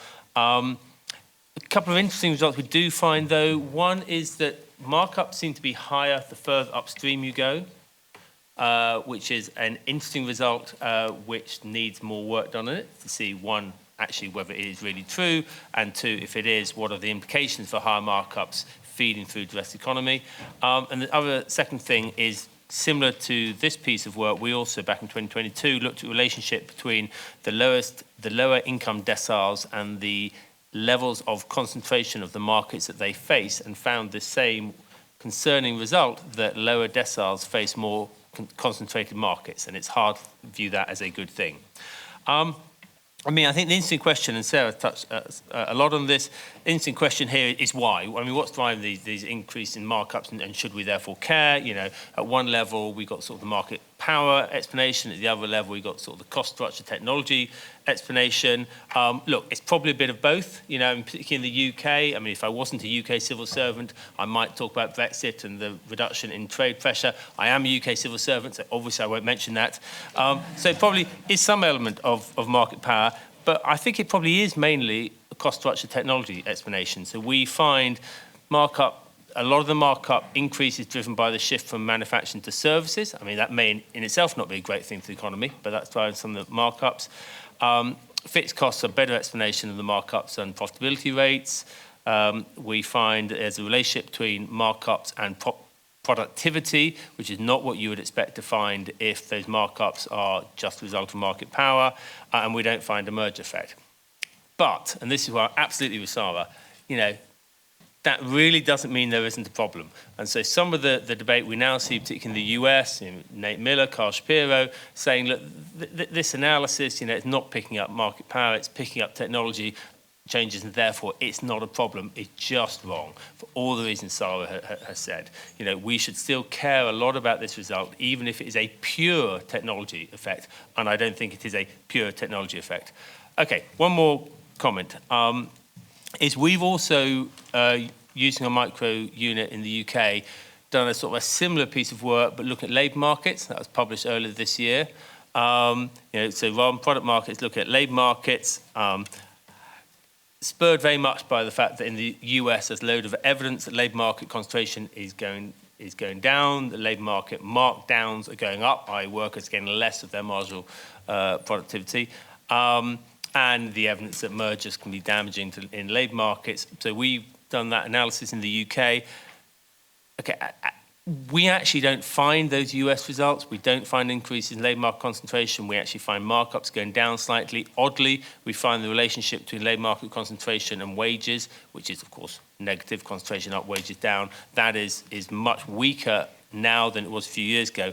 But one of the things we did find there is that there's a surprising, at least to me, surprisingly large number of labour market frictions, at least in the UK. Things like non-competes, no-poach agreements, and the like. And while take a non-compete agreement, I completely understand why you might have a non-compete agreement for workers where you have put a lot of industry-specific investment into them. But actually in the UK, we're finding high non-competes across the board. 26% on average of work in the UK have a non-compete. In the lowest income decile, that's 30%. You do not need a non-compete to work in a fast food franchise. I mean, there's similar issue found in the US. So I think there's also significant labour market concerns, and we have actually started doing some work in that area. That's my 5 minutes. Thank you.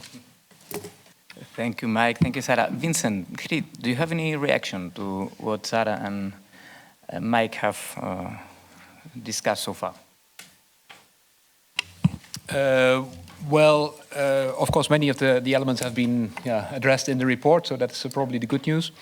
I can even say that on one of the interesting points made by Enrique about what is driving these markups, and is it what are the other factors that are at play here, and referring to tax shifting, margin shifting, which is maybe possible more for large firms, multinational firms, than for other firms. Even there, we have a footnote in the report recognizing that there is something there that might bias results, without, however, being able to say much more about it yet. But it's on the radar, if you like. No, indeed, and I think Mike's point as well on dynamics and looking much more broader than only on the static competition is, I think, but. This is mentioned already a few times, well, no further comments. May I then introduce, because I mean, Tommaso has talked about superstar firms first, and also Olivier has referred to the question of scale. So many times the debate about concentration of market power is then related to the debate about scale, positively and negatively. You know, European champions, national champions. Could you elaborate? Yes, and I think it was, Tommaso or Olivier mentioned it. We are not against scale or scope. We're not against companies that have to grow, can grow, but why are they sometimes looking in their own market? And that's, I think, where competition authorities are. I mean, when they come to us with a story, I have to buy number 3 in this market. It's just, I mean, you cannot sell this to us. So, and it's not only, I think, at European scale, it's also at the national scale. It's not only in digital markets, it's also in these classical manufacturing markets. If you come to us to defend a merger, then it has to be solid, and you have to come with realistic product and geographic markets. And if the market is local, clearly local, then go over the border and try to find a partner there to create the scale and the scope. So I think this is a first point to raise. Second point, so the list of the superstars, indeed, these are very powerful firms. And maybe, so in terms of merger control, I think the Belgian Competition Authority will not be in charge, but we can fight them if they have exclusionary conduct, for example. So I think there on the list, there are some names that have been already involved in cases that we have done in the past. But there, one important message, in 102, for example, they know the textbook cases. So they know what they can and cannot do in terms of when they are dominant. So I think there, one important message for a competition authority is to be more daring. And sometimes you have a story which does not fit the textbook. And then, well, you're in doubt because do you want to go to the court with this story? Yes, we have to go to court. We have to be daring and to confront the court with new types of conduct that is maybe not in the textbook. And if we lose, fine, but then we learn and then we have a message that we can send out to the world, like, okay, the textbook cases are maybe too narrow and we should elaborate a bit further. Secondly, speed. In Belgium, we have a silver medal in interim measures. I think there it's really important if you have conduct that has to be stopped, that you can be very speedy. And again, that's in terms of daring. Go to the courts, go to the college in our case, to say this is a behavior that we cannot tolerate and we have to stop as soon as possible. And the third point is on promoting contestability. Last year, we were very, very active in the banking industry. And these firms, they came, and then I make the bridge with regulation. Yeah, but there is financial stability, and you need big companies to prevail this. Fine. But then there is a space of competition. And this is our role to protect competition. It's not a monopoly. It's not a state-regulated monopoly. It is competition between a few big banks and a few small banks that want to make profit. And so if you go to the consumers and you make them aware that they can fight for a better deposit rate or rent or whatever, they will change the behavior. And I think I can say that in Belgium, last year, with all the press attention, the behavior of the banks has changed. So I think there we can play a role in terms of enhancing or changing the roles of the superstar by promoting contestability again. So. Any other comment from the panel on this aspect of scale or superstar firms? Oh. Well, it's. No, I largely agree, for sure. I think what has sort of tainted the debate as well a bit, how to interpret the different measures of concentration, industry concentration, market concentration, the superstars. There is this idea that superstar firms have sort of branched out, so they have become bigger, even in their industry, but they have branched out in different markets. So they sort of then inserted competition in individual markets, and this is sort of an interesting debate which is going on, and I think our report sheds some light on that, because by analyzing both, we first of all see that there is a clear correlation between industry concentration and market concentration. They typically go in the same direction, which is a bit at odds with this idea of the superstar firms branching out everywhere and introducing competition wherever they go. Secondly, on market concentration data, we have it for Europe. We actually also have it, as shown by Tommaso, I think in the slide, for the US and Japan. And in the US, for instance, we at least don't see this sort of increasing competition or decreasing market concentration in the data. So that is, yeah, the superstar firms branching out everywhere hypothesis is not necessarily the one we should take at face value, I think. Maybe, Enrique, if I can come back to you. We have a little bit this feeling, right, that the temporary market power can be a reward to actually efficiency, it can be a reward to innovation. At the same time, if this market power gets entrenched and it's not contestable, then it can become a deadweight loss for the economy, a drain for competitiveness. What do you see as the role of competition law? I mean, it may have been, to the extent that there have been some under-enforcement, there may have been one of the contributing factors, but it seems not a definitive one in the increasing concentration of market power. How should we think, and you've referred to it before, it's not just about tougher enforcement. Do you mean it's about different enforcement that we have to be thinking? Well, first of all, I think that the role of competition policy is to disentangle the normal workings of the market from the artificial workings of the market. Because, you know, if you have a market characterized by network effects and or economies of scale, and by the nature of the market, you have a more concentrated market. There is nothing competition law can do, because that is the nature of the market. That is how supply and demand work. What the competition authority has to do is to make sure that those companies present in those markets do not artificially entrench their position by resorting to anti-competitive practices which are not on the merit. So I think everyone agrees that that is one of the critical roles of competition enforcement. Is not about destroying network effects and efficiencies where they're needed, because that is the nature of the market.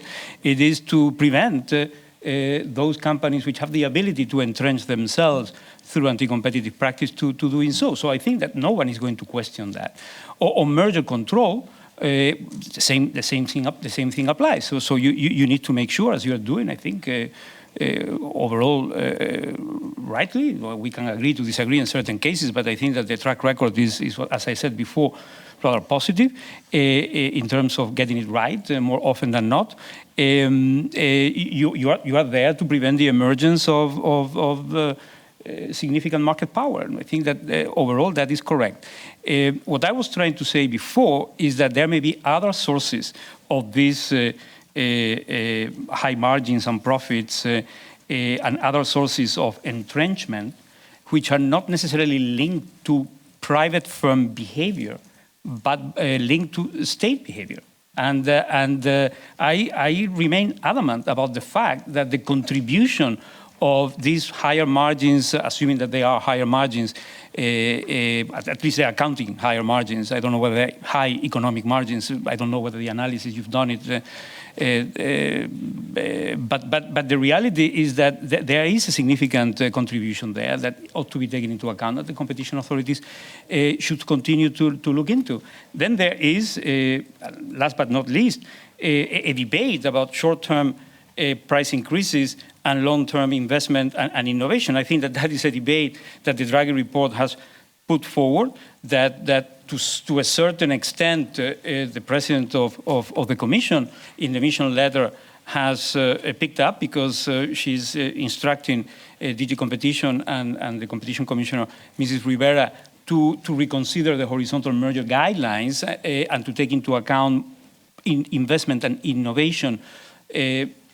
We don't know in what way. It's going to be a passionate debate, I know, in the coming weeks and months. But it's clear that there is an interaction there between short-term price increases and investment innovation that should be addressed. I think this report contributes, but doesn't provide the final answer. I think that we need to have more analysis on whether and to what extent is it a real debate? Is it really a debate that we should allow for higher prices to justify more investment and more innovation? Or is it, as I think Tommaso Duso was suggesting, and I tend to agree with you, that the real driver for more investment and innovation has to be seen and has to be looked into when referring to the internal market? Is the cost of the inability of European companies to scale up and to invest to create a true integrated financial market that finances these startups? Is it because we need a single banking market, internal market, and so on and so forth? And is it because we need to stop a number of member states protecting their little turf by protecting their little national champions with their regulation and making life extremely difficult to new entrants? Should that be more? Shouldn't that be given more prominence in the competition enforcement priorities of DG Competition going forward? I personally believe yes, because I think we need the right mix and the right balance between the different instruments. That is what I was trying to say before. I hope it's clear now. Can I just come back on a couple of points? I mean, just the final point Enrique is talking about, we're talking about, potentially changing merger control law to take more account of innovation. At one level, I just think, hang back, catch up. I mean, innovation concerns are something that all competition authorities take account of in merger control already a lot. But then I think, oh, no. So the concern's exactly the opposite way. So it's exactly the concern I was raising at the beginning. This argument that actually we need to have mergers, we need to allow scale because reduced competition is going to drive innovation. That's such a bad argument. And if that is where anybody is thinking going in policy terms in Europe, I really hope they don't get that. The other point I was going to pick up on Enrique, I mean, where he started talking about, sort of normal and artificial competition, where you've got very high network effects, so you naturally get a very concentrated market. And I absolutely agree with one half of what you said, which is we should be worried about firms. You said artificially, I'm not quite sure, I'm not an economic term, but extending that monopoly power to other markets, using it in a nakedly exclusionary manner. But I don't agree that we should just throw up our hands and say, look, really high network effects, completely pervasive. That probably means they're going to be serial incumbents because they're always going to have a head start, but nothing competition policy can do about that.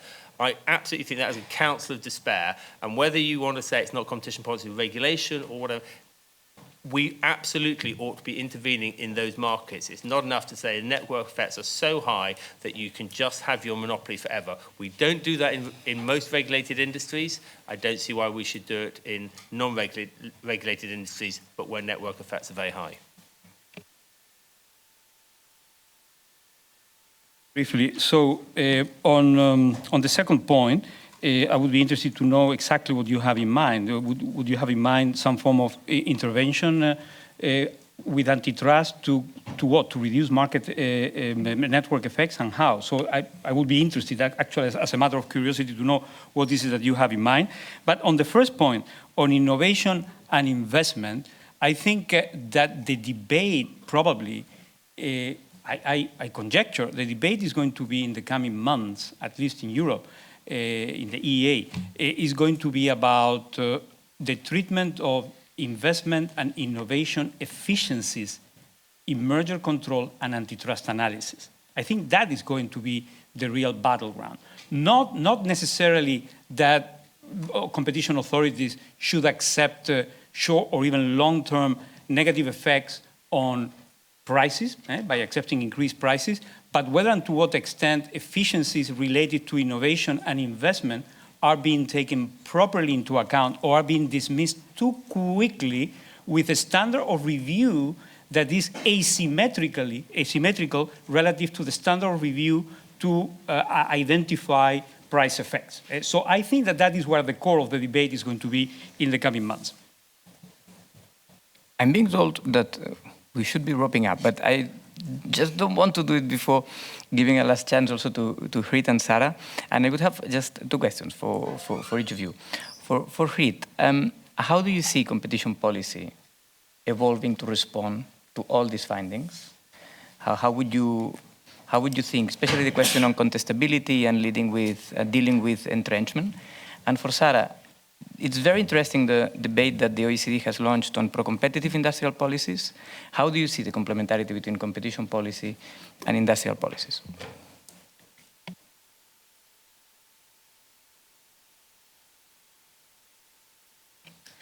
So this is a very tough question and delicate also within the OECD.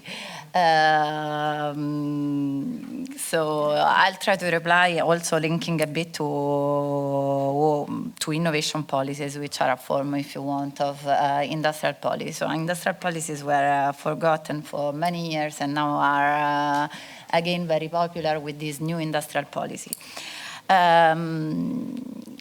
Every industrial policy, every policy in general, and I'm more expert in innovation policies that are targeted to a specific group of firms need to be taken very carefully, but at the same time, they turn out to be useful to promote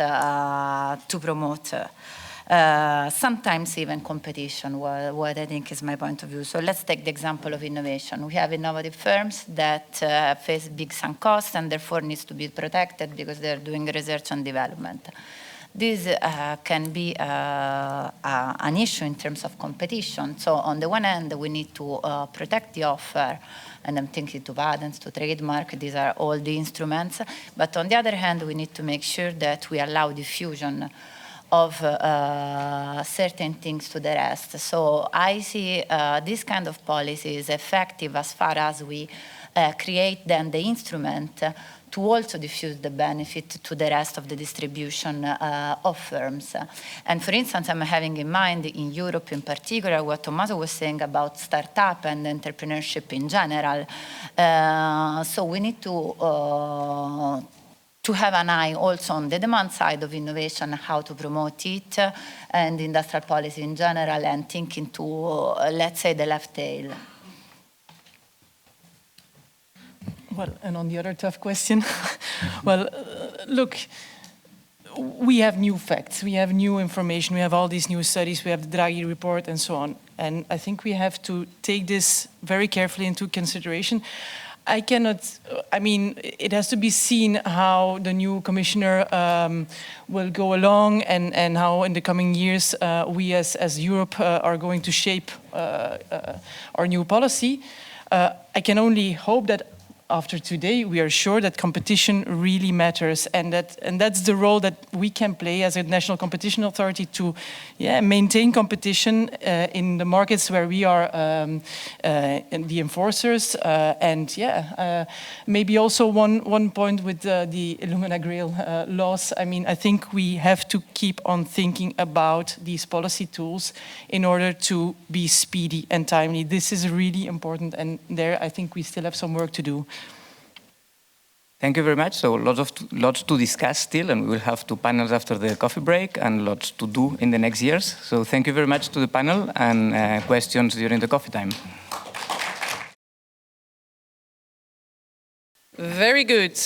Since we were under the spotlight in terms of speed and efficiency as DG Competition, since I promised that we would start sharp, then Salvatore, the floor is yours for an introductory presentation to the second panel. I will try and briefly set the scene for the panel that will come after by describing the main findings of this work stream, where we have looked together with other colleagues, and especially Sean Ennis of the University of East Anglia, who led this work stream. We have looked at price and concentration. We have looked at the relationship between price and concentration. And looking at this relationship we have done this for 6 sectors of economic activity. For each, we cover a different set of countries. And doing this is no easy task, especially if one wants to establish a causal relationship between market structure and prices. If you want to do that, if you want to identify this causal link between concentration and prices, well, first of all, this is relatively straightforward, but you need to keep in mind that market structure is not the only determinant of price. You have several others, which means in practical terms that you have to collect data on a number of things, which makes things more complicated. But perhaps more fundamentally, you need to take into account the fact that the direction of causality between price and market structure is actually ambiguous. So we expect market structure to determine prices, to cause prices, but the other way around is also it can also hold. Think about, for instance, entry and exit decisions. Those are events that clearly affect market structure, and they can be influenced in turn by the current level of prices. The current level of prices can trigger entry and exit decisions. So to try and identify the causal relationship between market structure and prices, you need to, first of all, identify variations in market structures that are exogenous, that are independent of prices and independent of other market forces. And this is inherently difficult to do. We had several discussions with the team at DigiComp to find these exogenous variations in market structure.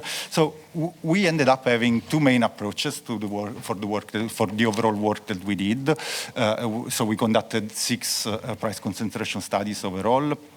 For 4 of those, we adopted a more descriptive approach, having in mind the objective of identifying correlations rather than causal link. And we did that for beer, mortgages, supermarkets, and cement. Whereas for mobile telecoms and airlines, we conducted original empirical analysis seeking to establish this causal link between market structure and prices. And I will focus mainly on these last 2 studies, on mobile telecoms and airlines. So mobile telecoms, here we are again.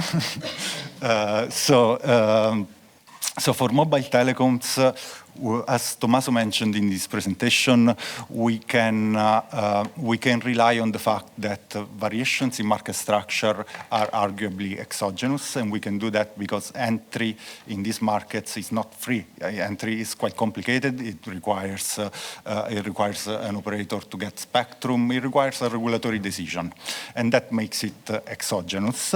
And therefore, it is a good source to identify the relationship between market structure and prices.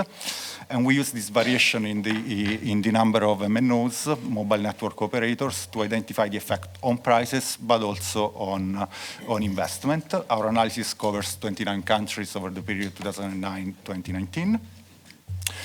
And our findings on prices are quite robust. They are robust across different specifications of the econometric model. They are confirmed also by simpler descriptive statistics. So if you look at the graph on the right, you see that in countries that have 4 MNOs, prices are consistently lower than in countries that only have 3 MNOs. This is descriptive evidence again, but it is confirmed by our regression analysis. Our regression analysis, which finds that one additional mobile network operator is associated with a 9% reduction in prices. That's restricting our sample only to Europe.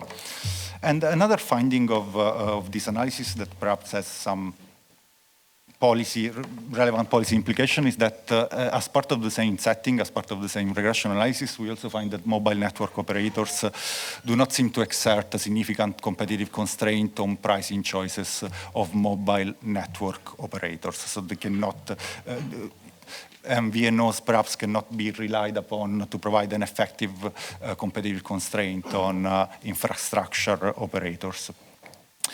On investments, our findings are somewhat more mixed. I would say that the headline is that we don't find that for increased concentration would increase investment. If anything, we find the opposite. Our regression results are not robust depending on the specification. They change. In some cases, they are not statistically significant. But where we find statistical significance, that goes in the direction of telling that increasing concentration would actually decrease investment. So, and more qualitative evidence, like the graph that we have at the bottom right in this slide shows that the speed at which 4G networks have been rolled out across Europe has pretty much been the same regardless of the number of mobile network operators. So 4G rollout has evolved at the same pace in countries with 3 MNOs and countries with 4 MNOs. The other original empirical analysis that we conduct concerns the airline sector. In this case, the analysis is at the level of routes, because that is the level at which competition takes place in the airline sector. So we have a database with data on all European routes in the period between January 2015 and December 2019. And the methodology here is to exploit a significant discontinuity, as an event that occurred in October 2017, that is the exit of Air Berlin from the sector. Air Berlin went bankrupt, and actually before going bankrupt, because before exiting the market, Air Berlin was a relatively significant force. It was the seventh airline in Europe based on number of passengers. And so we can exploit that event to see what happens when market structure suddenly changes, where market structure becomes more concentrated. And what we find is that shortly after, immediately after the exit of Air Berlin, there is this sudden price rise. Prices increased by almost 20%.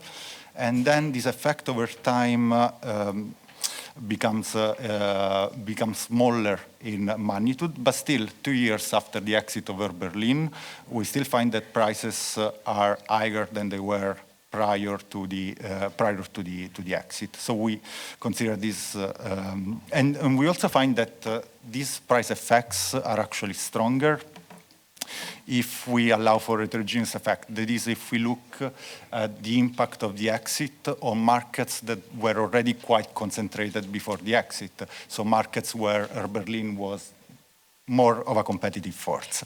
In that case, the price effect is 21%. So I think I will stop here because I'm running out of time, and I will leave the panel to decide what to take away from this. Well, thank you so much, Salvatore. And let me then quickly take the time to introduce the whole panel to you. So we just listened to Salvatore Nava, partner at Lear. And next to me sitting Frank Verboven, professor of economics at the Catholic University in Leuven, research fellow at CEPR, and an expert in the field of industrial organization. Then we have Vanessa Turner, senior advisor for competition at BIRC, and has an experience in at Freshfield at the competition practice, and also at the cabinet of the competition commissioner, and also at the FTC. And then we have Grania Holdsworth, head of EU competition policy at Deutsche Telekom. So in this panel, we'll have quite an interesting setup, because what we prepared was to have some complementary viewpoints, and we already have the focus on telecoms in this panel, which is quite nice. And I was just telling you in the break beforehand that we could stick to the original schedule of having 2 rounds, but I just got instructions that our time is a bit limited until 5:05. So what I plan to do is just do a single round and have you combine the topics that we prepared, so you won't have to do anything different. But I think this will speed things up in terms of the organization a bit. So the first round will start with Frank, providing a general perspective, also a bit from the point of view of methodology and causality, for example. Then Grania will talk about the telecoms perspective, and Vanessa will discuss implications for consumers in general and also in telecoms. And we'll relate this to the DG Comp report, of course. And then I would like to ask you to conclude with a brief statement. That's the second round, in fact, which we'll be including in the first round, to select one key recommendation for the future. And it could be in line with the Draghi report or not, but it's up to you to specify that. So that can be your brief conclusion. We wanted to have some focus for the discussion instead of going through all the recommendations and so on. So we just try to be selective for that, to have a more interesting discussion. And of course, you feel free to react to whatever's being said, and because it may have a relationship to what you've been discussing. All right, so Frank, let's start with you, and I'll set a timer to 5 minutes, and that will be then the signal to come up with sort of the conclusive statements, right? Thanks. Okay, so I'll try to stick to the time, and I appreciate your help with that. I know Paul already for a long time. Our first job together was in Tilburg University, so I really enjoyed the report and your summary. I think it's really welcome to have a report empirical on industries and competition and performance. It's relating basically concentration to outcome variables, performance variables like prices and investment is common methodology, but with some pitfalls. I'll talk about that. But generally speaking, so when it looks at telecom, I did a work with two co-authors, Christos Gonakos, Tommaso Valetti, which was covering an earlier period, the 3G. And what is always nice to see is that findings are broadly in line. So they look at 4G, and they're broadly in line, which is the best you can get, I guess. And I think the report I'll mention later is even a bit more cautious than it might need to be on investment, but I'll mention on that. So I'll talk about that. So let me talk about 3 issues that I think deserve attention.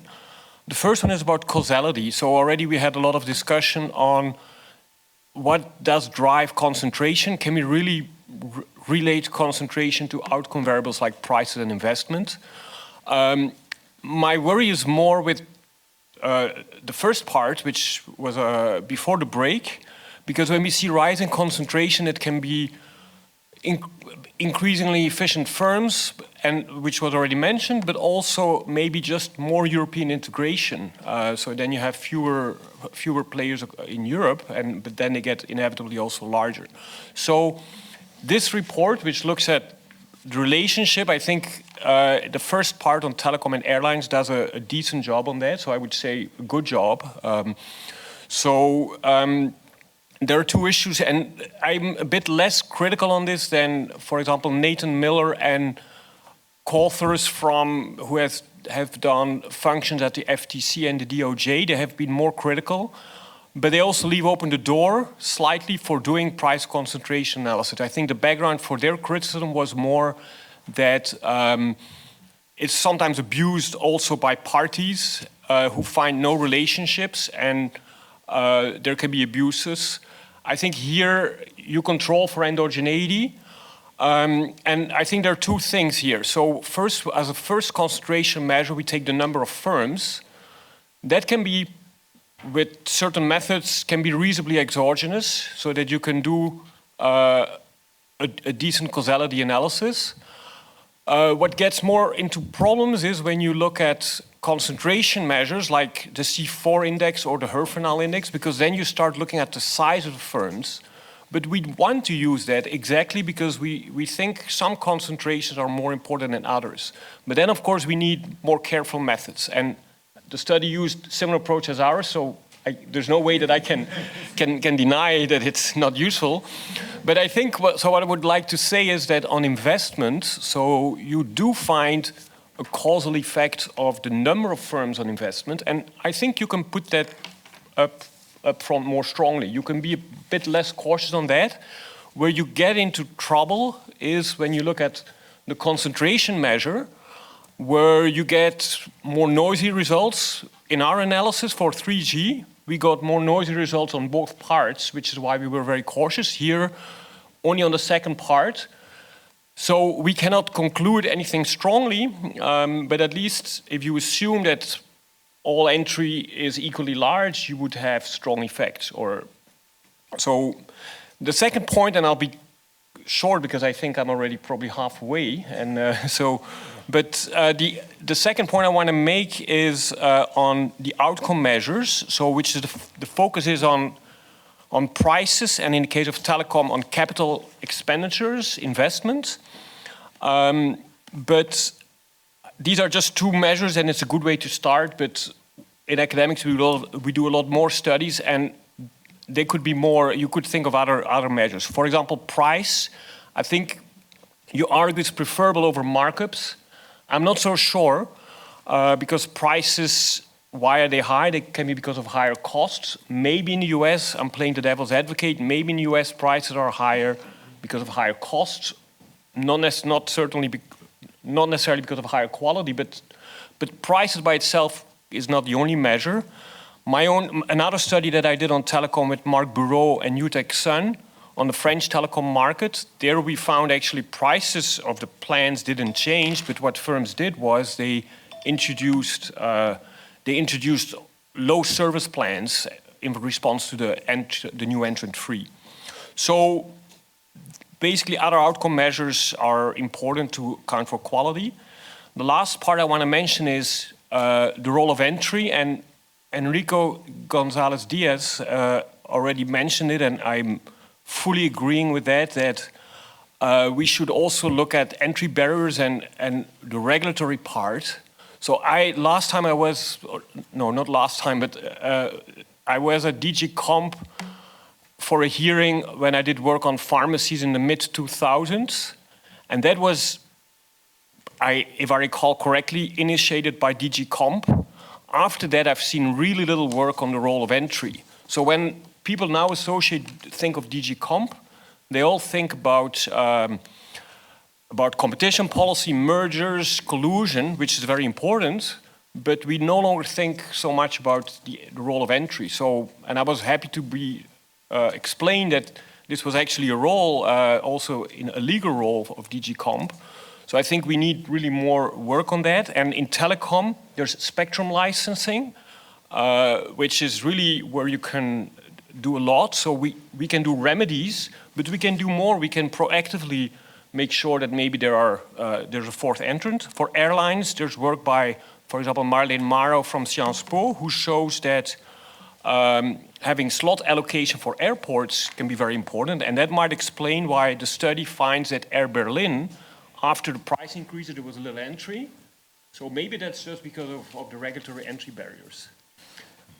I have no time, I think, so maybe that's my key takeaway, the role of entry barriers. Let's keep it at that. Yeah, and I think you already included a recommendation about the spectrum auctions. So that's good. Because you mentioned yourself, that sounds like a good recommendation for the future. So thanks a lot, Frank.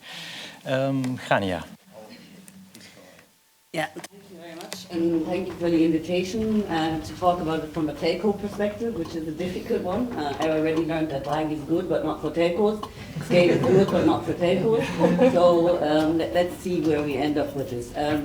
We welcome the report. We welcome that the report looks at prices and investment, because investment are equally important for consumer welfare. And we think, given that this is not a new debate and there are many empirical studies, it is important to look at all the information that is out there, not only selective evidence or individual studies. To this end, I've taken a table. I've taken a table from the OECD background note that has a mega study on all empirical evidence reviewed. And here you will see that they come to different results than the Lear study. If you look at the price effects, you see that there's a very mixed picture on this mega study of empirical studies. If you look at the investment effects, you will see there's a more clear line. If you look detailed at the prices, the 10 studies that looked at specific mergers have found short-term price decreases and have found short-term price increases. I think the Austrian Hutch Orange is the most intriguing, where you have 6 empirical studies, 2 show price decreases, 2 show price increases, 2 show no price effects. All empirical studies on the same merger. And there, I think the Lear study also shows a bit of mixed results, because if they look at the basket logic, they find no statistically significant results on prices. So I think there is a mixed picture on prices, and if you look at the investment side, there is a clear picture that points towards an increased investment. The OECD Meta study summarizes studies that consider the effect of long-term investments such as mergers, all found that CapEx increases post-merger. And even the DG Comp study says countries with 4 MNOs display a lower level of CapEx per user compared to countries with 3 MNOs. I think for the telco sector, the truth is not competition drives investment, and it's also not consolidation drives investment, but it is the inverted U somewhere in the middle. With some competitors, you will increase investment. With too many competitors, you will decrease investment. And you can see that at the HSBC study here, which shows the difference between the return on investment and the cost of capital for telcos in Europe. You see that all the telcos in 4-player markets have a return of capital that is below their average cost of capital. And I think that has an effect overall. As you can see, the investment gap affects overall EU competitiveness, because you see that Europe is roughly 2 to 3 years behind other markets like China and the US in 5G rollout. And according to the European Commission white paper on the digital infrastructure needs, it's said that basically the future of competitiveness of all sectors of the European economy depends on these advanced digital networks, as they form the basis for global GDP growth between 1 to 2 trillion euro. So I think as a society in Europe, we cannot afford to only look at low consumer prices, but also need to look at investment and innovation and not disregard efficiencies at the cost of European competitiveness. And I think coming to the conclusion on what we need is we need a review on efficiencies and remedies. And I think it was already touched on before in the last panel. Investment benefits need to be factored in at the same level as harm. So we need to have the same standard of proof for harm, more likely than not, and then more likely than not also for efficiencies, or a quasi-certain for harm and a quasi-certain for efficiencies, but we cannot have the asymmetry. And for remedies, if you look at the past, the remedy packages for new entrants have not resulted in them investing in markets or even staying in markets. The latest example being MásMóvil, who basically never had the intention to invest in the Spanish market, took the FTTH network that they bought under the remedy for 20 million and sold it for 218 million, and then exited the market as soon as the favorable access remedy ended. Now, the DOJ and FCC have been more progressive in our US merger by accepting forward-looking investment remedies, and that is, by the way, also something Draghi suggests. And I'm going to conclude that we are moving into an economy where, as Draghi puts it, scale and innovation are critical to compete rather than just low prices. And therefore, we need a shift, and I'm not sure that we're going to achieve that shift by just looking at the horizontal merger guidelines. I believe we also need to look at a reform of the EUMR, especially if you want to look at a more forward-looking approach regarding innovation and the gap we now have with regard to killer acquisitions. Well, thank you so much. And that was excellent. That was really excellent. And quite clear with an interesting recommendation that we can reflect upon. But we'll wait a little bit, and I'll give the floor to Vanessa. Thank you very much. So do I have a little bit more time, thanks to Daniel's generosity? No. I think, was it 5 past? Come on, there's only one consumer representative. So, no, seriously, let me start by congratulating the Commission team and, in fact, all the other contributors to this report. I think it's excellent that the impact of the intensity of competition has been looked at from multiple different angles using multiple methodologies and multiple researchers, which all adds weight to the findings of the report. What I'd like to do, very briefly, and I'll reduce this, is to pick out a few points that I found particularly striking in the report from the consumer perspective, and then consider the importance of these findings for consumers. So starting with the striking points, while different studies over the last few years, and in fact as reviewed in the report, don't all entirely agree, and Grania has given us some further illustrations, which I'd love to come back to, but don't have time. So I think we can say that the overall trend is now clear that competition has weakened in the EU, as shown by increased levels of concentration, markups and profits, and declines in business dynamism at the aggregate level and in several sectors of importance to consumers. What are the effects of these? I'm not going to deal with the aggregate level because people have already dealt with that, but I want to focus on the sectoral level. At the sectoral level, there is tangible evidence of the harmful effect of lack of competition measured in concentration levels in some sectors in the form of higher consumer prices. The report points out, as Tommaso did earlier, that concentration levels are very high in consumer-facing industry and highest in markets which matter the most for poorer households. That's food and energy.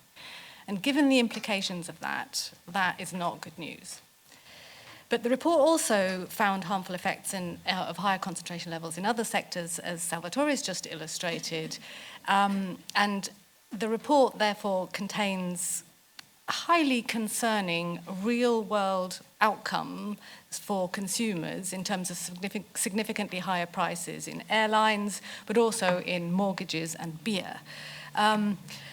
And last but not least, mobile telecoms. I don't need to go through the higher price analysis that's already been mentioned and the investment or absence of investment being linked to concentration levels or a positive correlation. So these findings in the report are also supported by work done by our national members, so independent consumer organizations who are the members of BEUC for whom I work.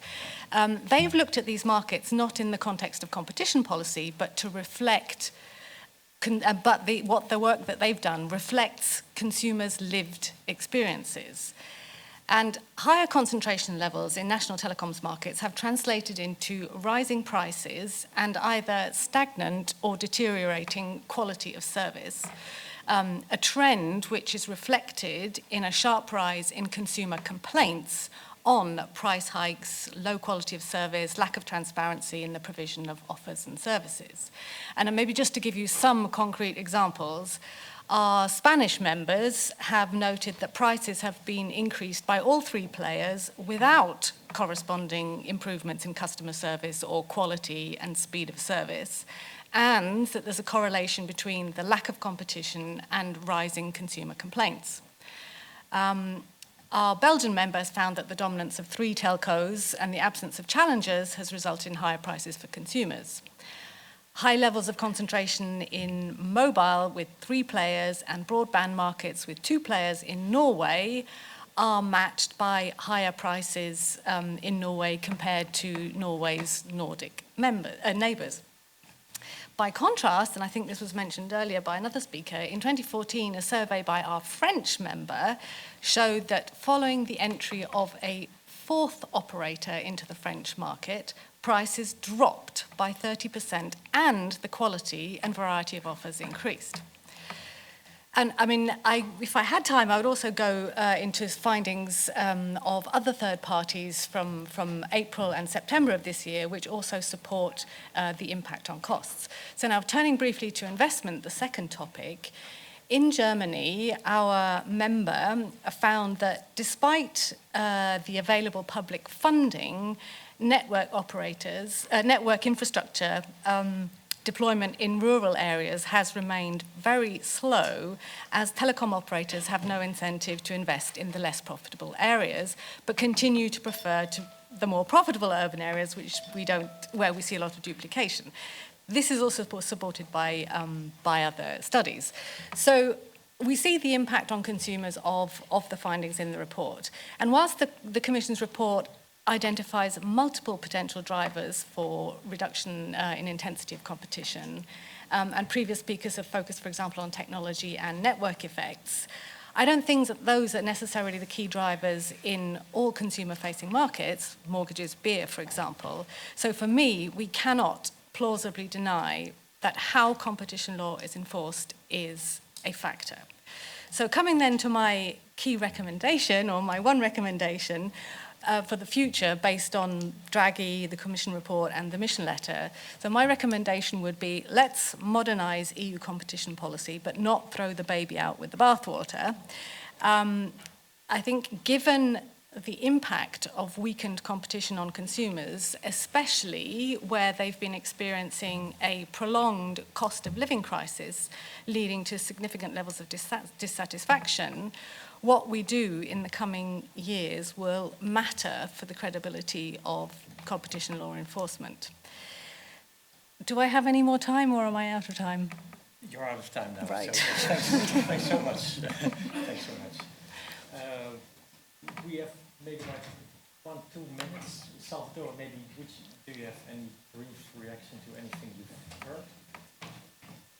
Well, a brief reaction just on something that Grania raised on the fact that the evidence that we find on price effects is mixed. I wouldn't agree with that because in the report it's true that when we measure prices through the other approach, the basket approach, we don't find statistical significance, but that's mainly because the data that we use in that instance is very, very limited. The other results in the specification are robust and they all point in the same direction. Maybe I'll stop here. Thanks. That's okay. That's a useful clarification and comment. Is there any? We can do like 1-2 questions, perhaps, very brief. Does anyone have a question or a remark over there? Yes, please. I have a question for Deutsche Telekom. So, your CEO said a year ago at no FT event. He spoke about how good it was in the US and how difficult it was in Europe. And then my question is, why is Deutsche Telekom then not investing in fiber or very slowly in the US? And why at the same time you choose to overbuild your competitors in Germany instead of deploying fiber in areas where millions of people would prefer to have fiber? And the second thing, how would you comment what was said last week by Dominique Leroy, so the head of the European operations, where in a call or in an event with analysts, where they said that Deutsche Telekom is doing great in the US and in Europe, and that they doubled the return on capital employed over the last 4 years. Thank you. Well, thank you for your question. There's a couple of questions at the same time, but maybe we can have one brief reaction from a telecoms expert. As I understood, it was addressed to Deutsche Telekom, so I might as well answer. So you want us to not compete on fiber in Germany, but put the investments in the US. I don't think that's the right way to go forward. I think we need to invest in every country and not only the US. And yes, we're doing very well in the US, and that is also, if you look at the market capitalization of Deutsche Telekom, which is as high as the 6 biggest telco operators in Europe following Deutsche Telekom altogether, just because of our US business. And that is due to the regulatory and competition environment that we have in the US versus Europe. And that is investment strength that we can bring to Europe, but it's not infinite. This shows that the comparison between Europe and the US is quite difficult to make. There are so many different aspects, which is we don't have the time to go into that in detail, but I'm sorry for not be able to go into depth now, but this is quite interesting. Let's do one more question, and let's try to keep it brief, and then that's it for this panel. We got going on private practice. I have a question also in the preceding panel. I think Mike mentioned in passing the study by Carl Shapiro and Ali Yurukoglu, very recent one, which essentially said all the data on which your recommendations are premised are wrong. And it also says that all the recommendations by the US antitrust authority for more competition are also wrong, because I think Vincent mentioned this, because of some methodological aspect of looking at industries by customs code rather than markets. And I'm wondering, I read the study, I liked it. I thought, well, for a change, someone tells us something different than all the others, and it was also very well written. So, and by very reputable people, I say. Are you now all saying, also your predecessor, this study is completely wrong? And would Vincent actually say that the data you have received, according to markets, is really data by markets in terms of competition law? I mean, normally this data doesn't exist, or it's very difficult to obtain. You need a phase 2 to obtain the data. So yeah, I'm wondering wondering what you think about this. Yeah. After all, a very appealing study, at least to me. Yeah. Let me then maybe as a chairman not invite these panel members to comment on that. Vincent, if you wish, or... Of course, it's not directly related to this panel in the sense that this panel was more about the links that have been established between concentration and, for instance, price and investment, which is slightly different as a topic. No, but we have certainly also read the Shapiro-Yurokoglu paper, and I fully agree. It's well written, it's informative, it asks the right questions. So on that account, I think we're all fine. No, I think it illustrates that data matter, and they have approached it, with a certain specific angle to sort of show that in the US, apparently, market concentration has gone down a little bit in the last 10 years even. And, we, with our data firm, which is actually a commercial firm, sort of doesn't show anything similar, if anything, the opposite. So it's about data. We have reasons to believe that our data are better than theirs, which I can explain maybe in a different context. Maybe this is not the right setting for precisely that. But I do appreciate your comment and your question on this point. But it's ultimately it's a matter of interpretation, quality of the data, and we dispute this sort of notion or message that everything is competition in action. We do believe that part of what we see in our metrics of market power is also pure market power, not just technology or competition in action. Thank you. Thank you very much, and please join me in a round of applause for our panelists.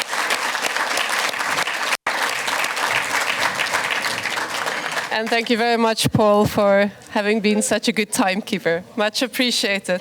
And with that, I would like to introduce our panelists of our third and last panel of the day to the floor, panel that will be chaired by Renilde Veugelaers. So Renilde Veugelaers probably needs no introduction here. She's a full professor at KU Leuven at the Department of Management, Strategy and Innovation, also senior fellow at Bruegel, the Peterson Institute, and many other highly distinguished positions. Renilde, you have the...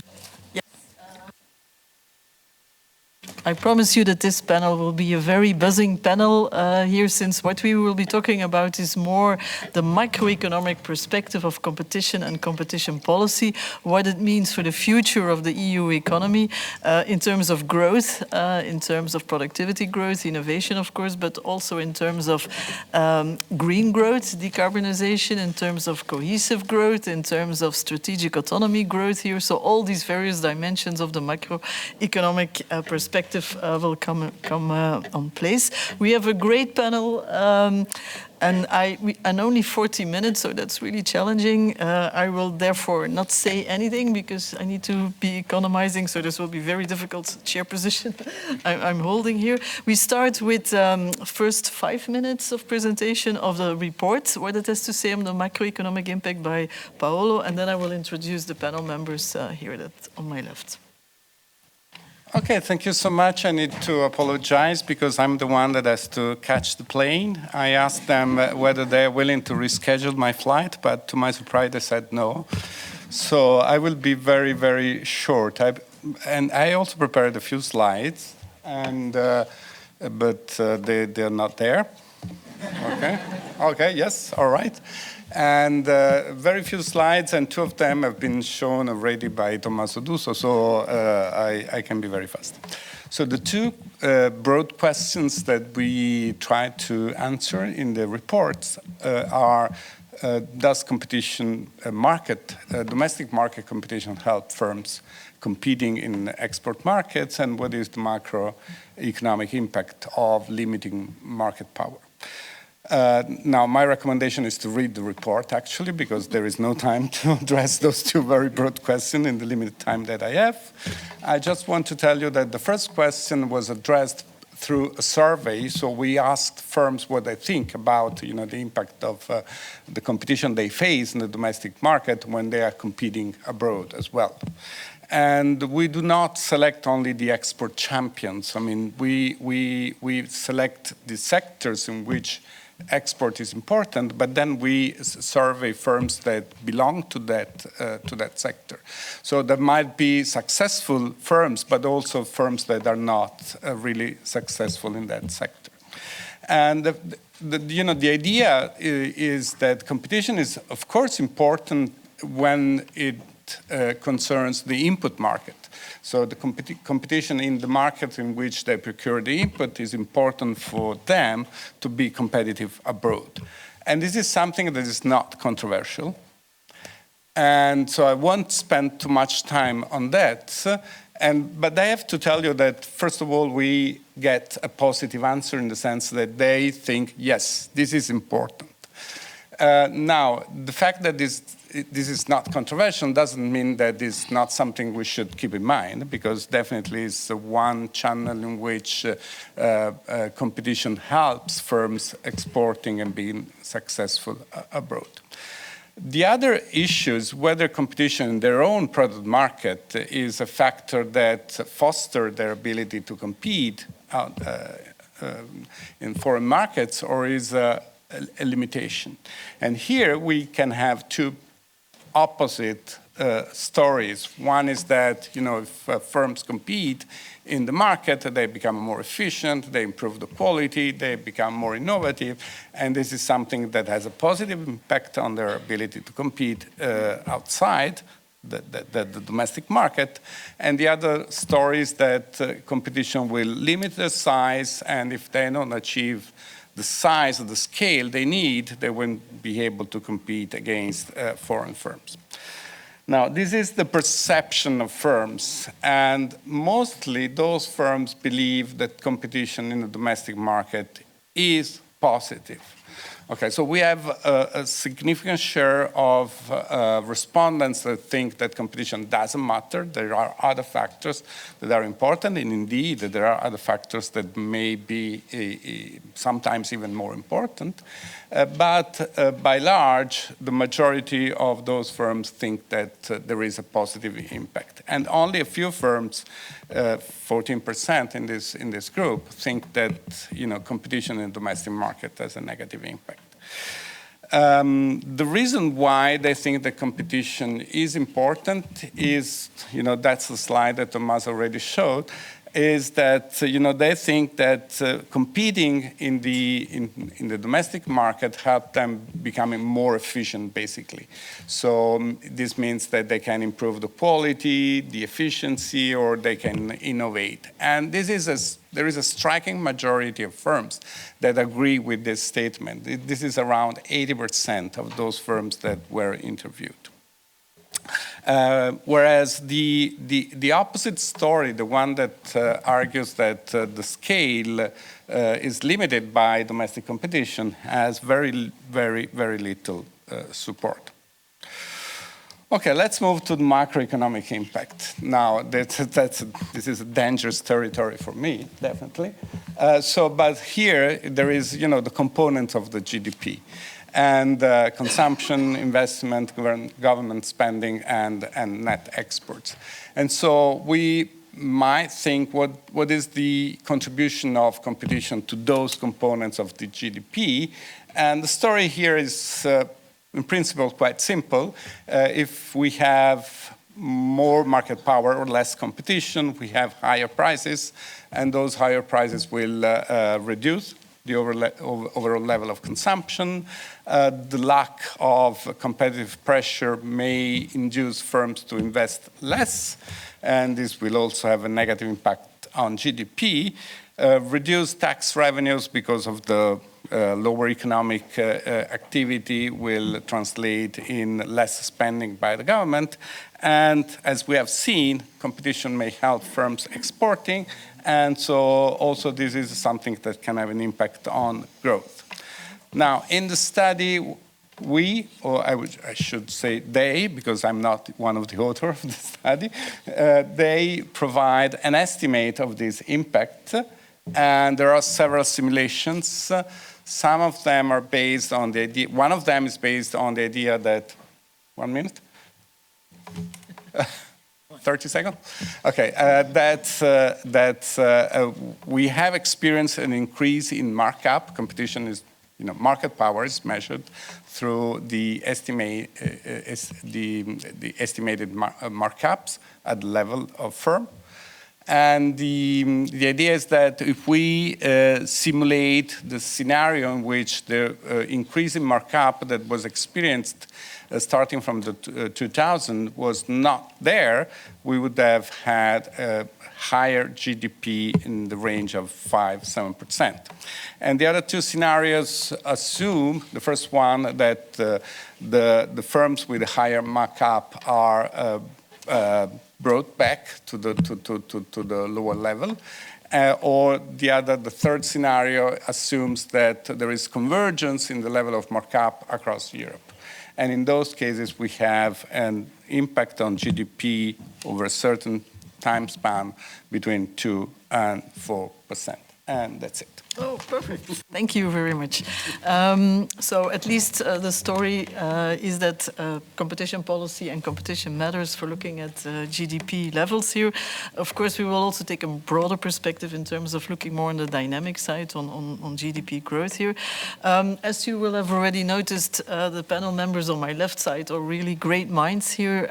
So I think we will have a very lively discussion on this. And I don't want them to be constrained by just a study here. So, of course, yeah, we've already talked about the Draghi Report, about so many other reports and the mission letters here that link this competition and competition policy to macroeconomic growth here. So I don't want their wisdom to be constrained at all. So whatever they think is relevant to say in this audience, they should. Let me start by introducing first Lars Hendrik. Of course, you all know him here. He was the first, and for me, the best chief economist of DG Comp here, but of course also the chief economic advisor for Merkel, ESMT, ECA, just a few headlines here, so just enough to know what a great mind we have here. So, floor is yours. Okay, thanks. This is horrible. I, by the way, also have a flight to catch. I'm sure we're on the same one, maybe, I don't know. So let me just make a couple of more general remarks. I really enjoyed listening to the great studies. Tommaso, so happy to hear your keynote and your study. And I think it's very important that in a position which we're currently in Europe, that sort of the benefits of competition are sort of thoroughly investigated by top economists. I know there's a debate in terms of precise issues, and I think that's very, very, very important. But I think generally we all believe that competition, is a very big part of competitiveness. If you look at the Draghi Report, it looks pretty awful for Europe, actually. And you look at my country, we have the lowest growth rate in all G20 countries, Germany. It's homegrown. It's a combination of factors, and maybe Merkel also had a lot to do with it.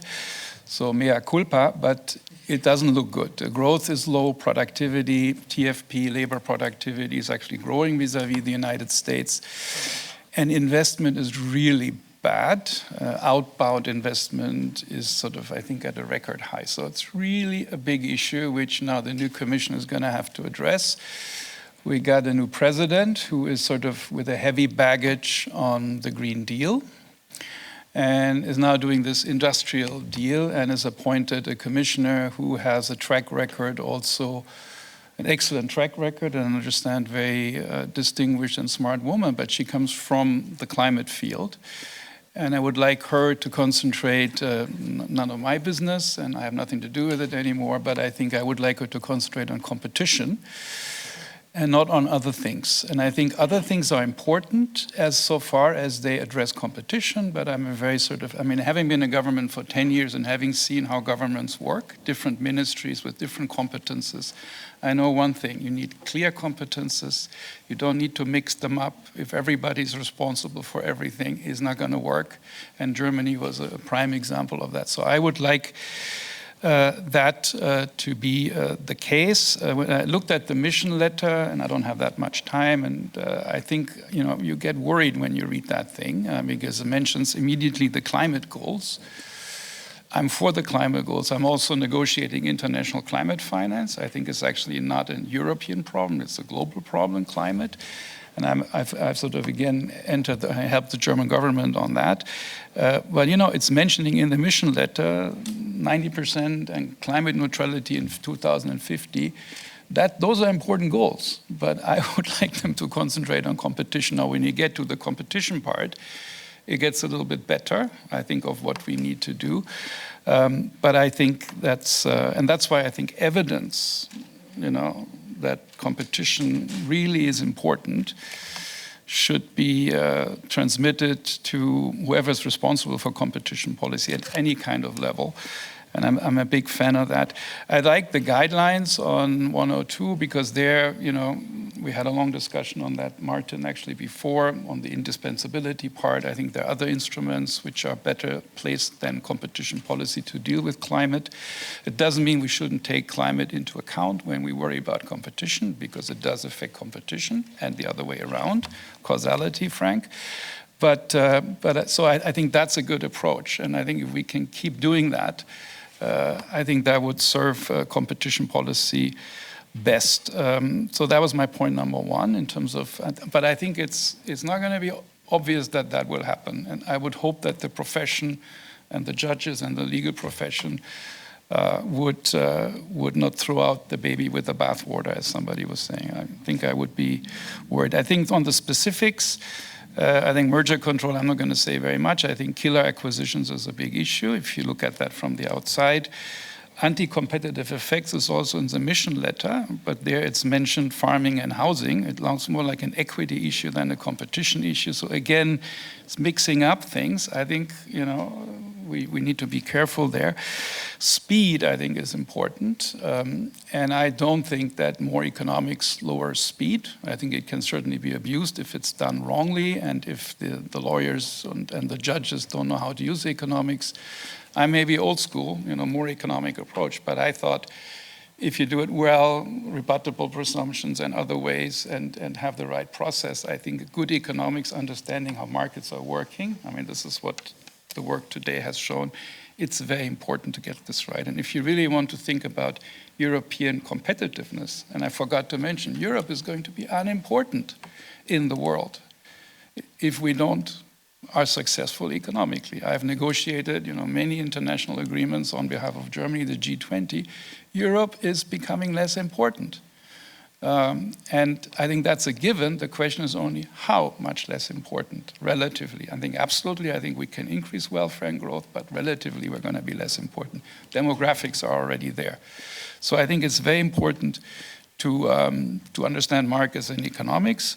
I think the state aid is the area where you can bring in other objectives easily. We've worked for years on state aid, innovation, and other things. And I think that's more natural there because it's essentially industrial policy.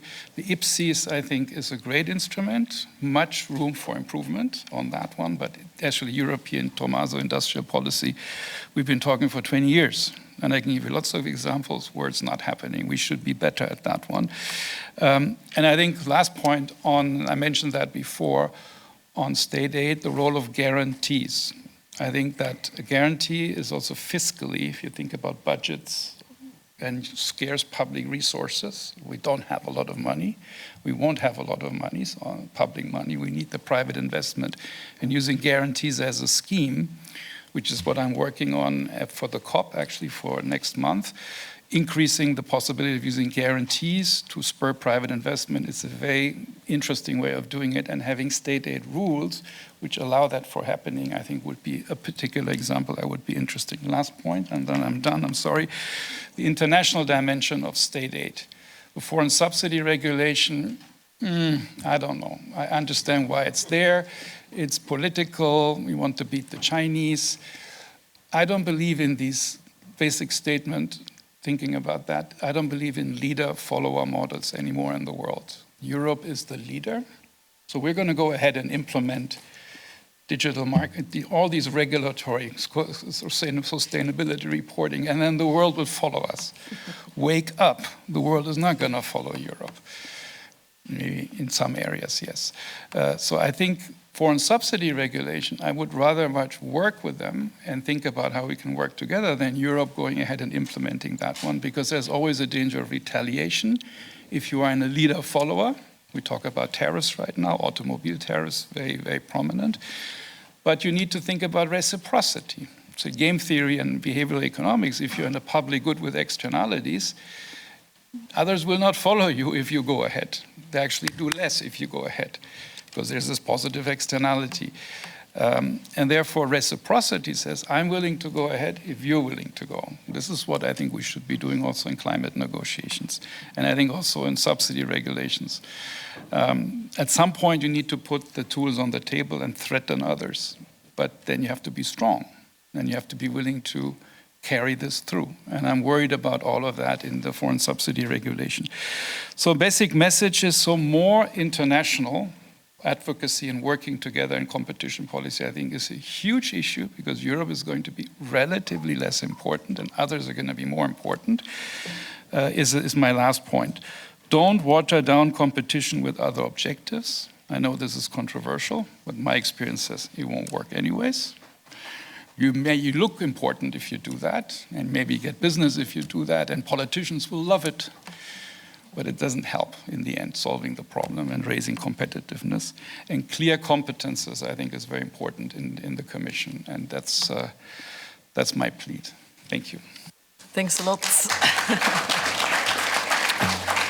I promised you a buzzing panel here, so you really set the scene here. I would like to, so we will have time also for a last round of, and I would like to think, make you think in terms of, do we need a revision of the guidelines or not? Not watering down, but perhaps enforcing here, and particularly also the state aid. You mentioned the importance of state aid here, whether we can, with the guidelines as they are now, or do we need also exceptions to the state aid here? So that's for you for the second round here. So let me turn to the next speaker here, which is Ruprecht Protstun. So he will bring on board the competition law aspect here. He's currently at Düsseldorf University here, but also in the German Monopol Commission here. And I think we also definitely need the law perspective in competition policy here. So Ruprecht, first yours. I forgot to push the button. Thank you, Reinhilde, and thanks for having me. I have no flight to catch, I warn you, but I have a train to catch, so which is more sustainable, by the way. Mr. Ribera would love that. If it runs. Well, you took one mea culpa already. I don't know how much more you want to take for the Merkel area, but okay, sorry for no offense. I take another mea culpa from what you said before. I got from what you said that everything that got wrong with the more economic approach was actually lawyers abusing it and judges not getting it right. I take that mea culpa to the lawyers here in the room. I think, now turning to the report, I think the report is fantastic because it confirms my gut feelings. And this sounds much more cynical or ironic than I mean it. It says competition is a great thing. It says DG Comp does a great job. That's perfect. That's sort of what is the basis of our preconceptions as lawyers. I think we need that. So I mean that in honesty, that it is important to see once in a while that things are good and things are good as they somehow are. A second important thing is that I learned from the report that economists love looking into what they can measure, which is basically price competition for certain goods. That's good. That's what I think the more economic approach is about. But I will later tell you that there is more in the law. It's not my invention. It's in the law than price competition. And the third thing I think that I take from the report is we need to do more. We need to do more to be more competitive, which is fantastic. I mean, that's a great vindication of Siemens Alstom. I mean, I've never understood how it could be right to make consumers in Germany or Europe pay for Siemens and Alstom being better competitors in Brazil to Chinese companies or so. I don't see the legitimacy of that. But now from the report, I learned that my gut feeling on that was right as well.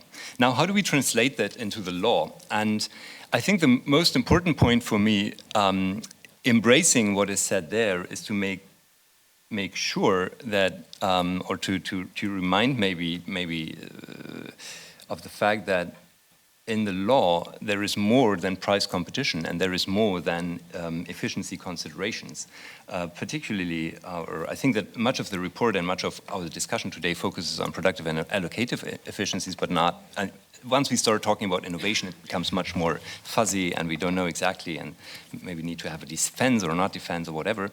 And let me just remind you that actually in the treaty, it doesn't speak of low prices for consumers. The courts have consistently spoken of other values and other objectives that are pursued with competition.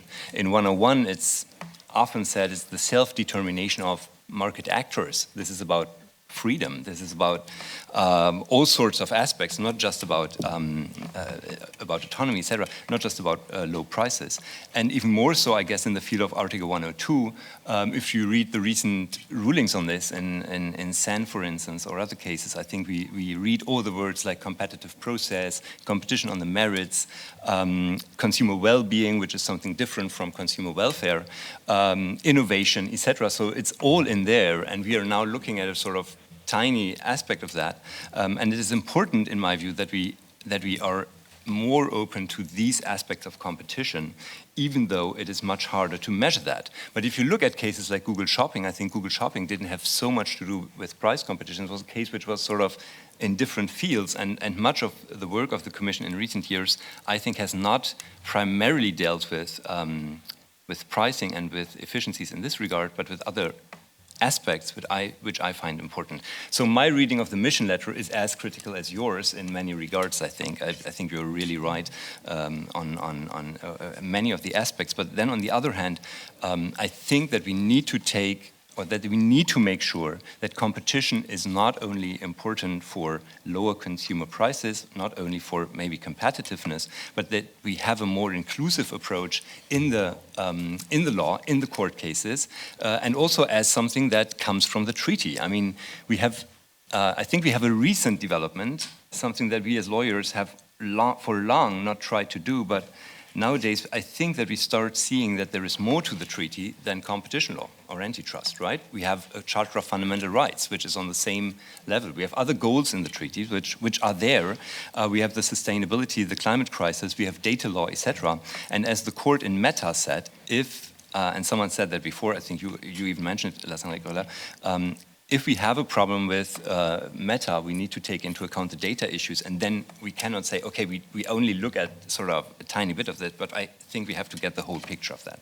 Now, what does that mean for us if we sort of embrace a big, broader picture of this? I guess that some of you have the new competition tool in their minds now as sort of the salvation of all this. I would rather go for what Grit and Tommaso have said earlier, namely, be braver, be bolder with your cases, do use the tools, speed up, etc., all that, tougher enforcement.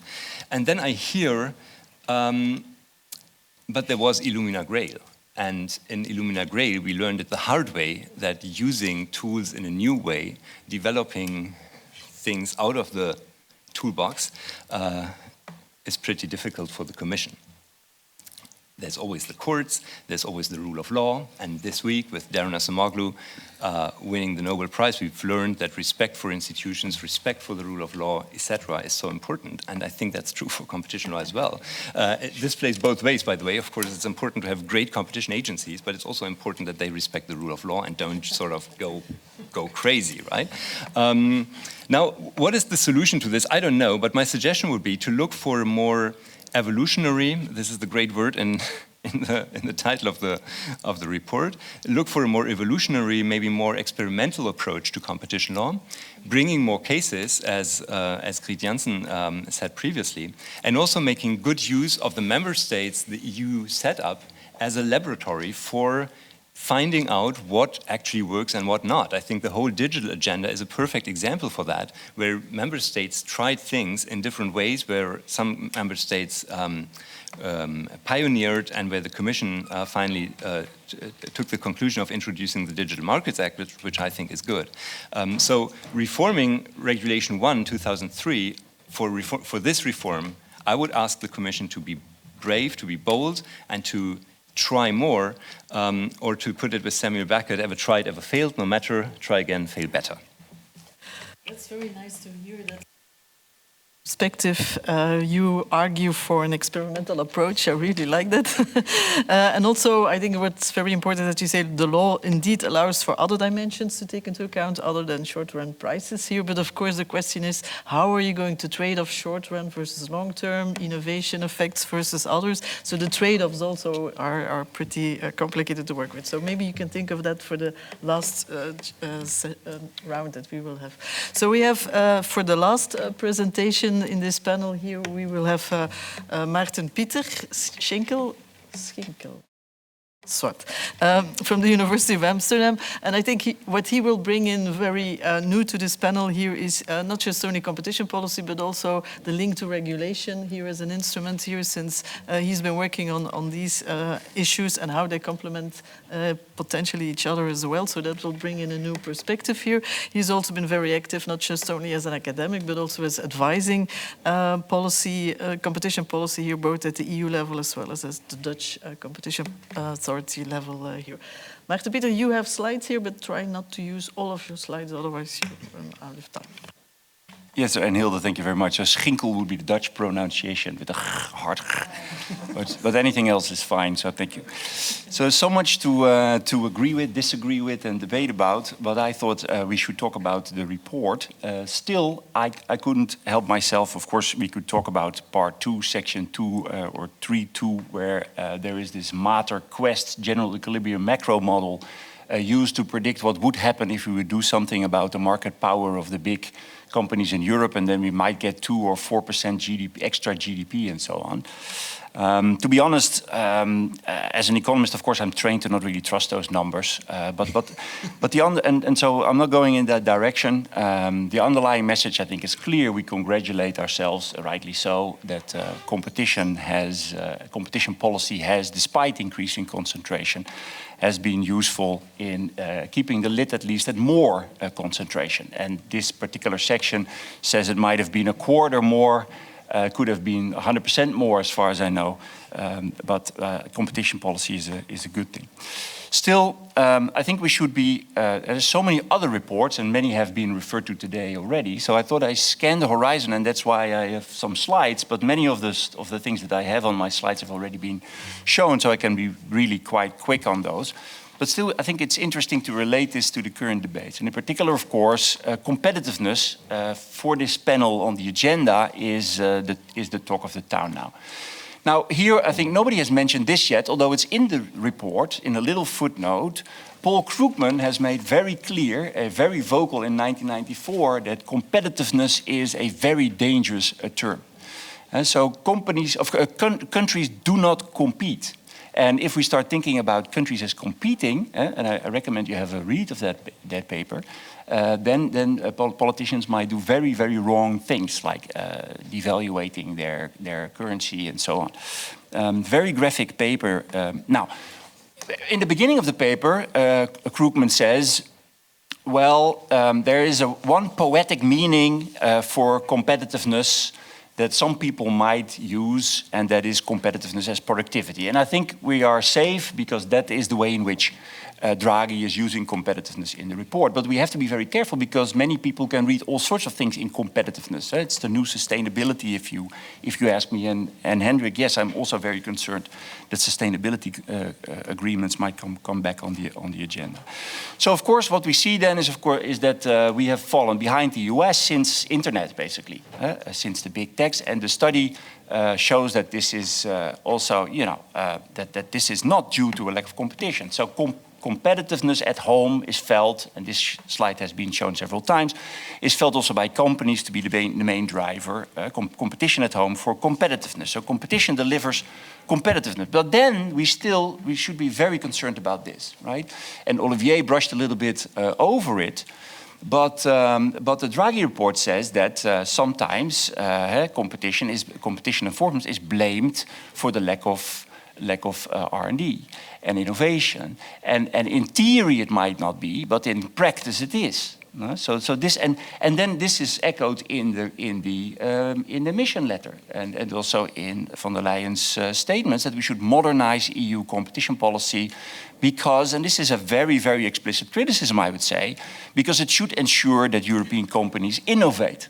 So that implies that apparently that hasn't been the case.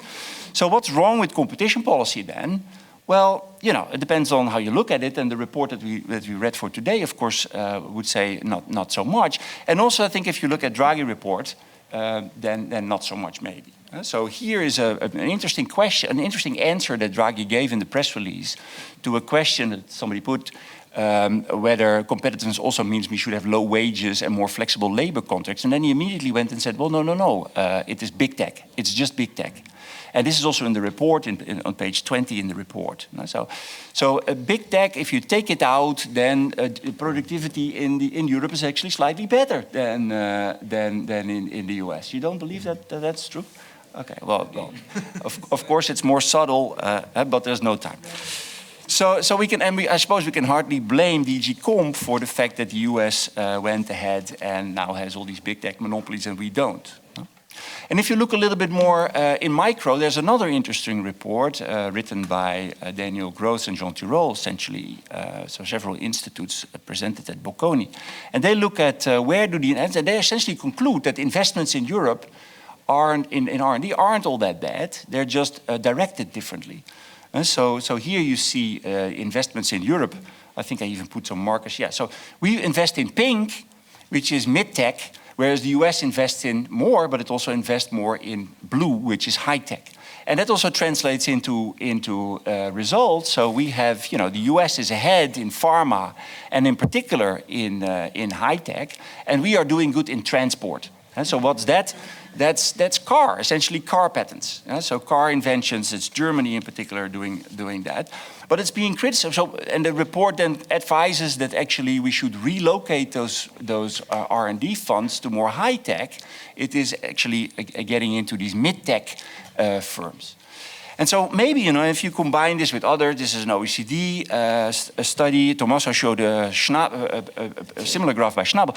Maybe we have a picture here where, because also the study by Tirole and Gross shows that only a third of those R&D investments or R&D results that we have in Europe are actually brought to market.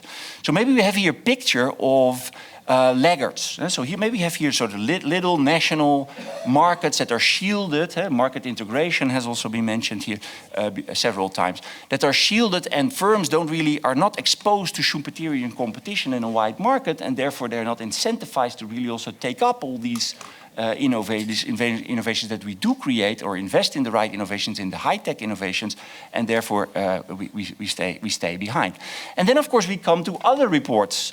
For example, this is Reinhilde, so maybe give me another minute, that of course, Bruegel and others have always been saying we should deepen the single market. And why don't we do that? And then, by the way, I was wondering here, so here, of course, the concentration in member state markets is much higher. Now, this is maybe because of the Sutton effect that's mentioned in the report. The smaller markets, fewer firms can be sustained. But it would be really interesting to look at the relevant market dynamic that is underneath. Because it might be we have a very stale set of relevant markets here that just don't integrate. No? Why is this? Is this because of vested interest? Well, maybe so if we talk about banking. But the European Round Table actually is very much in favor of a single market, no? Including actually the telecom. So this is from the chairman of Vodafone Group. We should deepen the single market. We should renew the dynamic of European integration. So why is that not happening? And then, by the way, they point to tough competition policy as the driver of this. So this is obstacles. So it's all identified what the obstacles for European integration. I will make the slides available afterwards. You don't have to take all these pictures. So tough competition policy. That is what is being called for also here. No? So how come that we have this peculiar, and this is of course the thing that wasn't caught. So many people have edited chapter 4, which is therefore relatively decent, although it has this wrong interpretation of Schumpeter saying that we should have market power for investment. So I think it's clear that that's a misclassification of Schumpeter's legacy on Martin, sorry if I interrupt you. You clearly don't have neither a plane nor a train to catch. But I just want to apologize because I have to leave to everybody. So I'm sorry, but I have to go.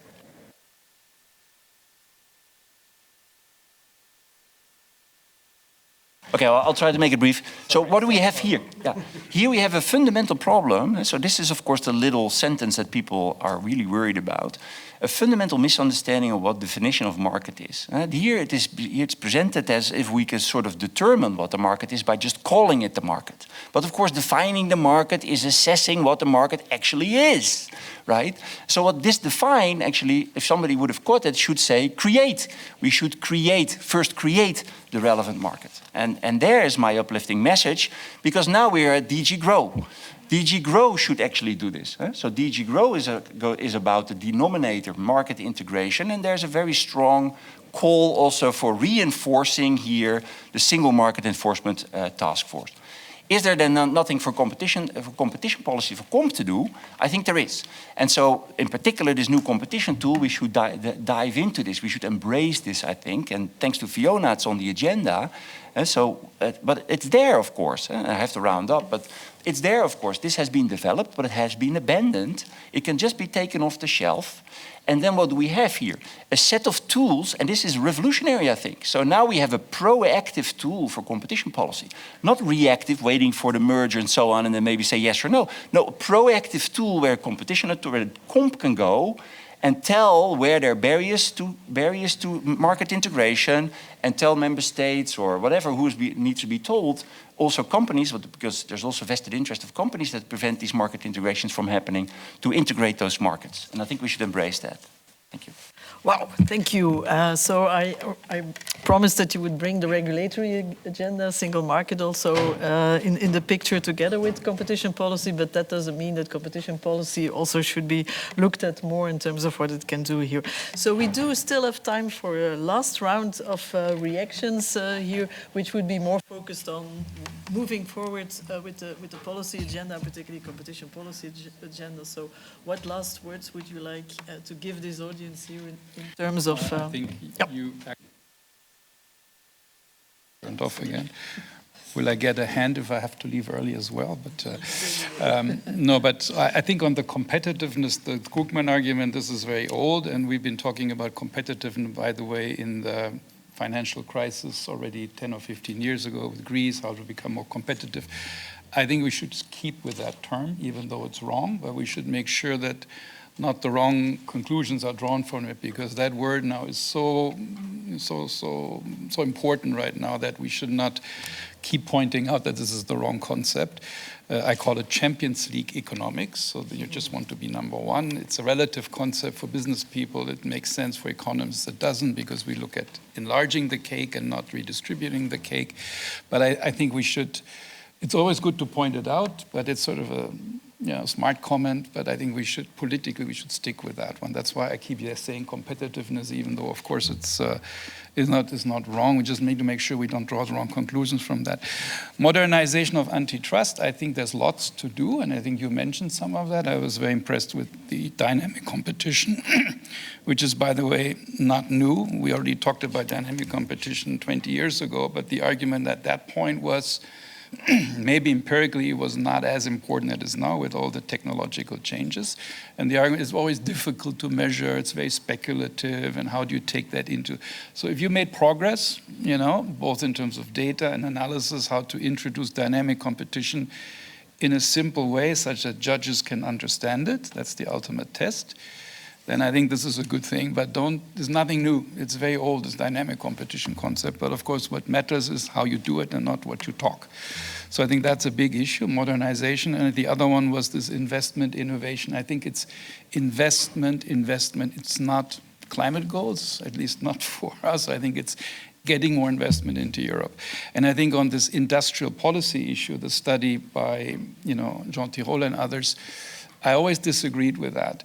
I'm not saying he's wrong. Of course, he's very right that you have politicians going to Silicon Valley, so German politicians going to, and now we need to become like Silicon Valley in Germany. We'll never be Silicon Valley. I think you need to think about what is your comparative advantage. And it's not always in high tech. It can also be in smart automobile industry or electric technologies. And so the Chinese are eating our cake right now in that one. This is the problem, by the way. With our climate policy, we're not creating innovation. We are maybe achieving our goals by regulating them, but we're not creating economic growth with them. Not with all of them, with some of them we do. So I think we should think about what in innovation, sort of what is our comparative advantage as Europeans. And again, I think working together as Europeans, as Tommaso was saying, is very important. I think there's a big agenda forward, which I think you discussed already today. Thanks a lot, Lars-Hendrik. So what I take from your interaction is that we already talked about innovation since a long time, but I don't know how long the window is we have to keep on learning about this. So I think we really need to learn faster how to really get a grip on innovation here. I also would like to warn a bit against, is it only big tech markets here? I think in every market, digital technologies will be important here, and car manufacturing we cannot take for granted if we don't get a grip with digital technologies here. So that's evergreen.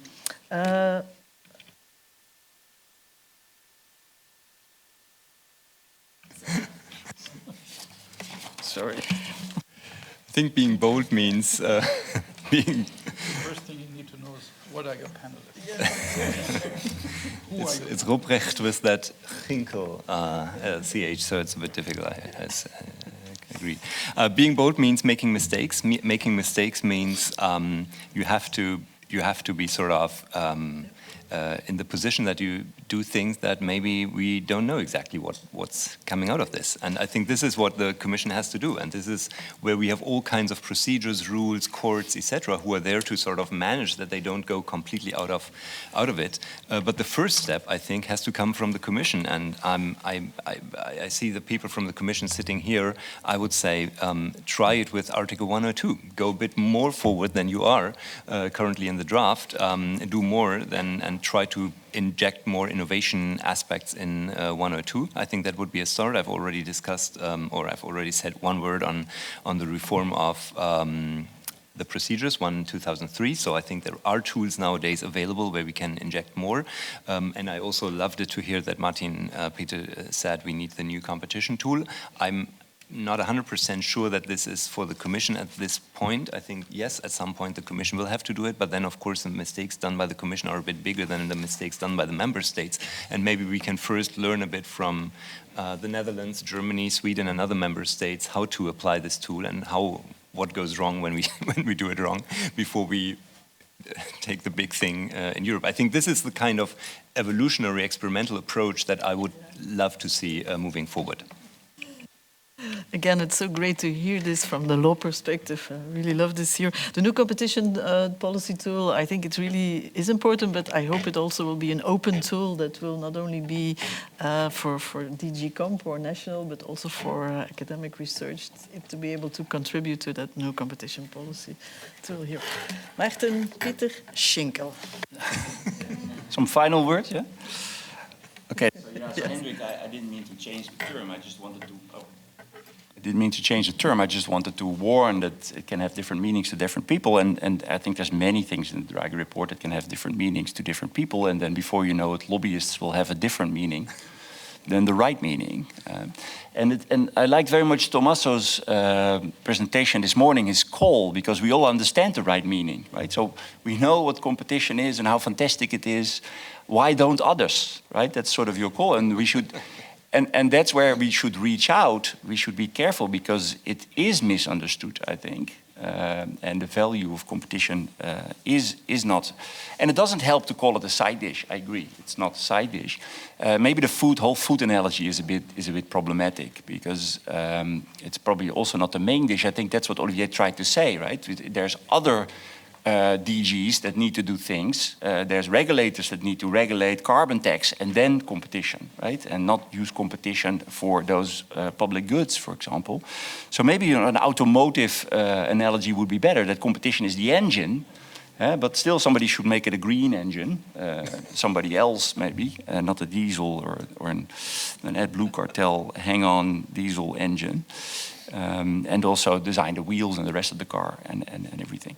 But my message would be we should therefore reach out with DG Comp. We should not stay in our, some people call it a silo. We should not, I'm looking at Christina, so we should not stay in that silo. We should probably reach out. And one particular tool that we've been given to reach out to grow, well, actually it is now, it's not grow, right? So the commissioner in charge is the Commission of Prosperity and Industrial Strategy, because that's where internal market and grow now is. I had to look that up. It's a bit hidden. But so we should reach out and maybe cooperate there with the new competition tool to finally get that market integration going that you have been talking about for decades, right? But this, and have been pushing, and many people have. And I know there's a great chief economist in Grow, and they have a whole series on market integration, but action, there needs to be action there. And maybe Comp, and then I'll stop. Comp has the expertise and knows where the barriers are, also knows very well where the perverse incentives are for the companies to try to keep those barriers up and to not integrate, if you allow them, if you now these telecoms, if you allow them across nations merger, they're not going to miraculously make a European market. No, they're just going to keep those local markets, obviously, because they're benefiting. So you should first create that market, and then maybe allow those. So now I discovered the use of technology. I can shut you up by pushing on my... Sorry, but I think you made already very important points here, and we need to close at 6 o'clock because there will still be 5 minutes for wrapping up, or... Yeah. Okay. So let me thank the panel members here.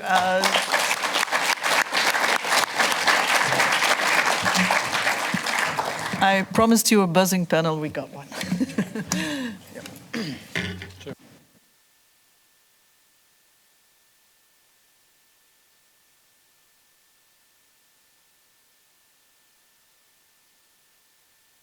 Putting further pressure. So this is now a very difficult task. We had an incredibly rich afternoon with really fantastic speakers, lots of new insights, lots of new learnings, very diverse insights. So it's very challenging to wrap this up. And the second challenge is to wrap this up very shortly, because I'm the one standing between you and the drinks. And so this is extremely challenging. Perhaps 3 points. One, what did we learn on whether competition actually weakened or not? We've heard the reference to Shapiro, Yerikoglu's paper, throwing in there's some data issues, saying it's all technology-driven, what we observe. It's a one cause event that we see. And they also say it's actually competition in action. It's just the superstars that have become stronger, and there is nothing to see here, just let's move on. We have also heard the other view, which I think is a bit closer to my heart, is that the data that we have brought in this report is quite rich, is quite varied, comes from various sources, looks at various indicators, and all of these indicators, all of these sources, point into direction that competition, in particular the dynamic part, has probably weakened. And there is something there if we didn't have all these different data. We also have heard about the evidence that shows that the drivers are not just technology likely, but it's complex. And there are more drivers, probably regulatory barriers, which are also mentioned in Draghi, and possibly M&A, as Tommaso said in his. So there are a complex, multifaceted set of drivers. And the last thing here on the weakening of competition, I think was said by Sarah today very clearly, is that let's assume for a moment all what we observe today in terms of superstars is all the effect of technology only and of competition for the merits, and there's nothing else going on, which is not my view. But let's even assuming this, we are in a new world. We are in a more concentrated world with more antitrust risk in more sectors and with higher concentration, higher markups, profits that are very difficult to explain. So the second point is on this relationship, competition and competitiveness. I noted a lot of agreement on some fundamental points. One fundamental point is that everybody agrees we have a problem on competitiveness. And perhaps particularly in Germany. Because one thing which is not very much in the Draghi report is that some Eastern European countries are doing very well. And the other thing that's also not there is that within the euro area, there's a lots of heterogeneity. There's Denmark and Sweden who are doing quite well, and one should perhaps not just look to the US to learn lessons about competitivity. The second point where this agreement is that competition is good for productivity. This is something which is established. We all believe in it. The data is there. We saw this wonderful old study from Paolo and Tommaso, but it's really overwhelming, the evidence in the literature, and Draghi recognizes. So there is agreement on this fundamental point. Third one is that in today's world, scale matters, definitely. So here, actually, all camps agree. We are in a world with intangible investment. Technology matters more than in the past. The old factories mattered, the old manufacturing paradigm. And in this new paradigm, scale, getting quickly to scale, is important to be competitive and to be to be in the race, and we may have some problems. Where then the disagreements start is on the relationship between competition and investment. I would say the more fundamental relationship, the classical two extreme schools. We need more profits to invest more or to innovate more, the Schumpeterian way. The other saying yes, but if you don't have enough competition, you will not invest. What will drive you to invest if there is not pressure to invest from competition? So we had Kranja Holzwart from Deutsche Telekom articulating clearly the position of the telcos. We had Mike Walker being very strong and firm on rejecting the fundamental argument. And even Olivier was, I would say, very clear today on these arguments. It was always very clear, but these are not remarks that I wrote for him, so just to make this very clear.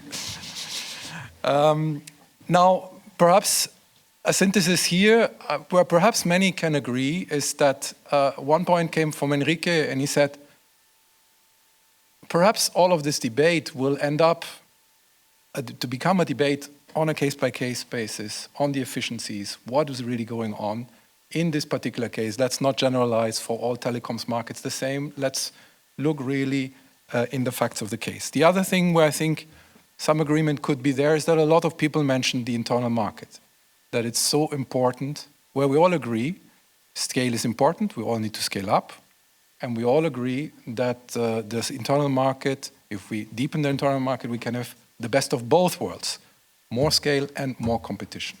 And that is, I think, a point that everybody could agree. Now, last point on the implications.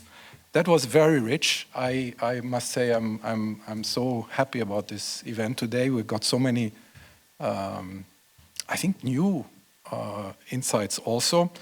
Perhaps one thing was, which I already said, is that independently of the drivers, we are in a more higher risk environment. A second lesson, because of the changes that we had in technology and others, there needs to be some evolution. Everybody is agreeing with that. But probably there was, at least in this forum, which is a very pro-competition forum, obviously, it's not the real world, but in this forum, we all agreed that it would be wrong to water down the principles of competition and to go by. They have served us well, and they are essential for the way forward.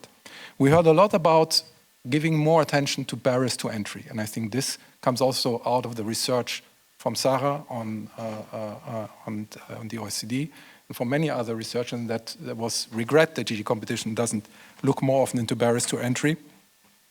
Regulation as a barrier, that came also as a theme which particular may affect smaller firms more than bigger firms.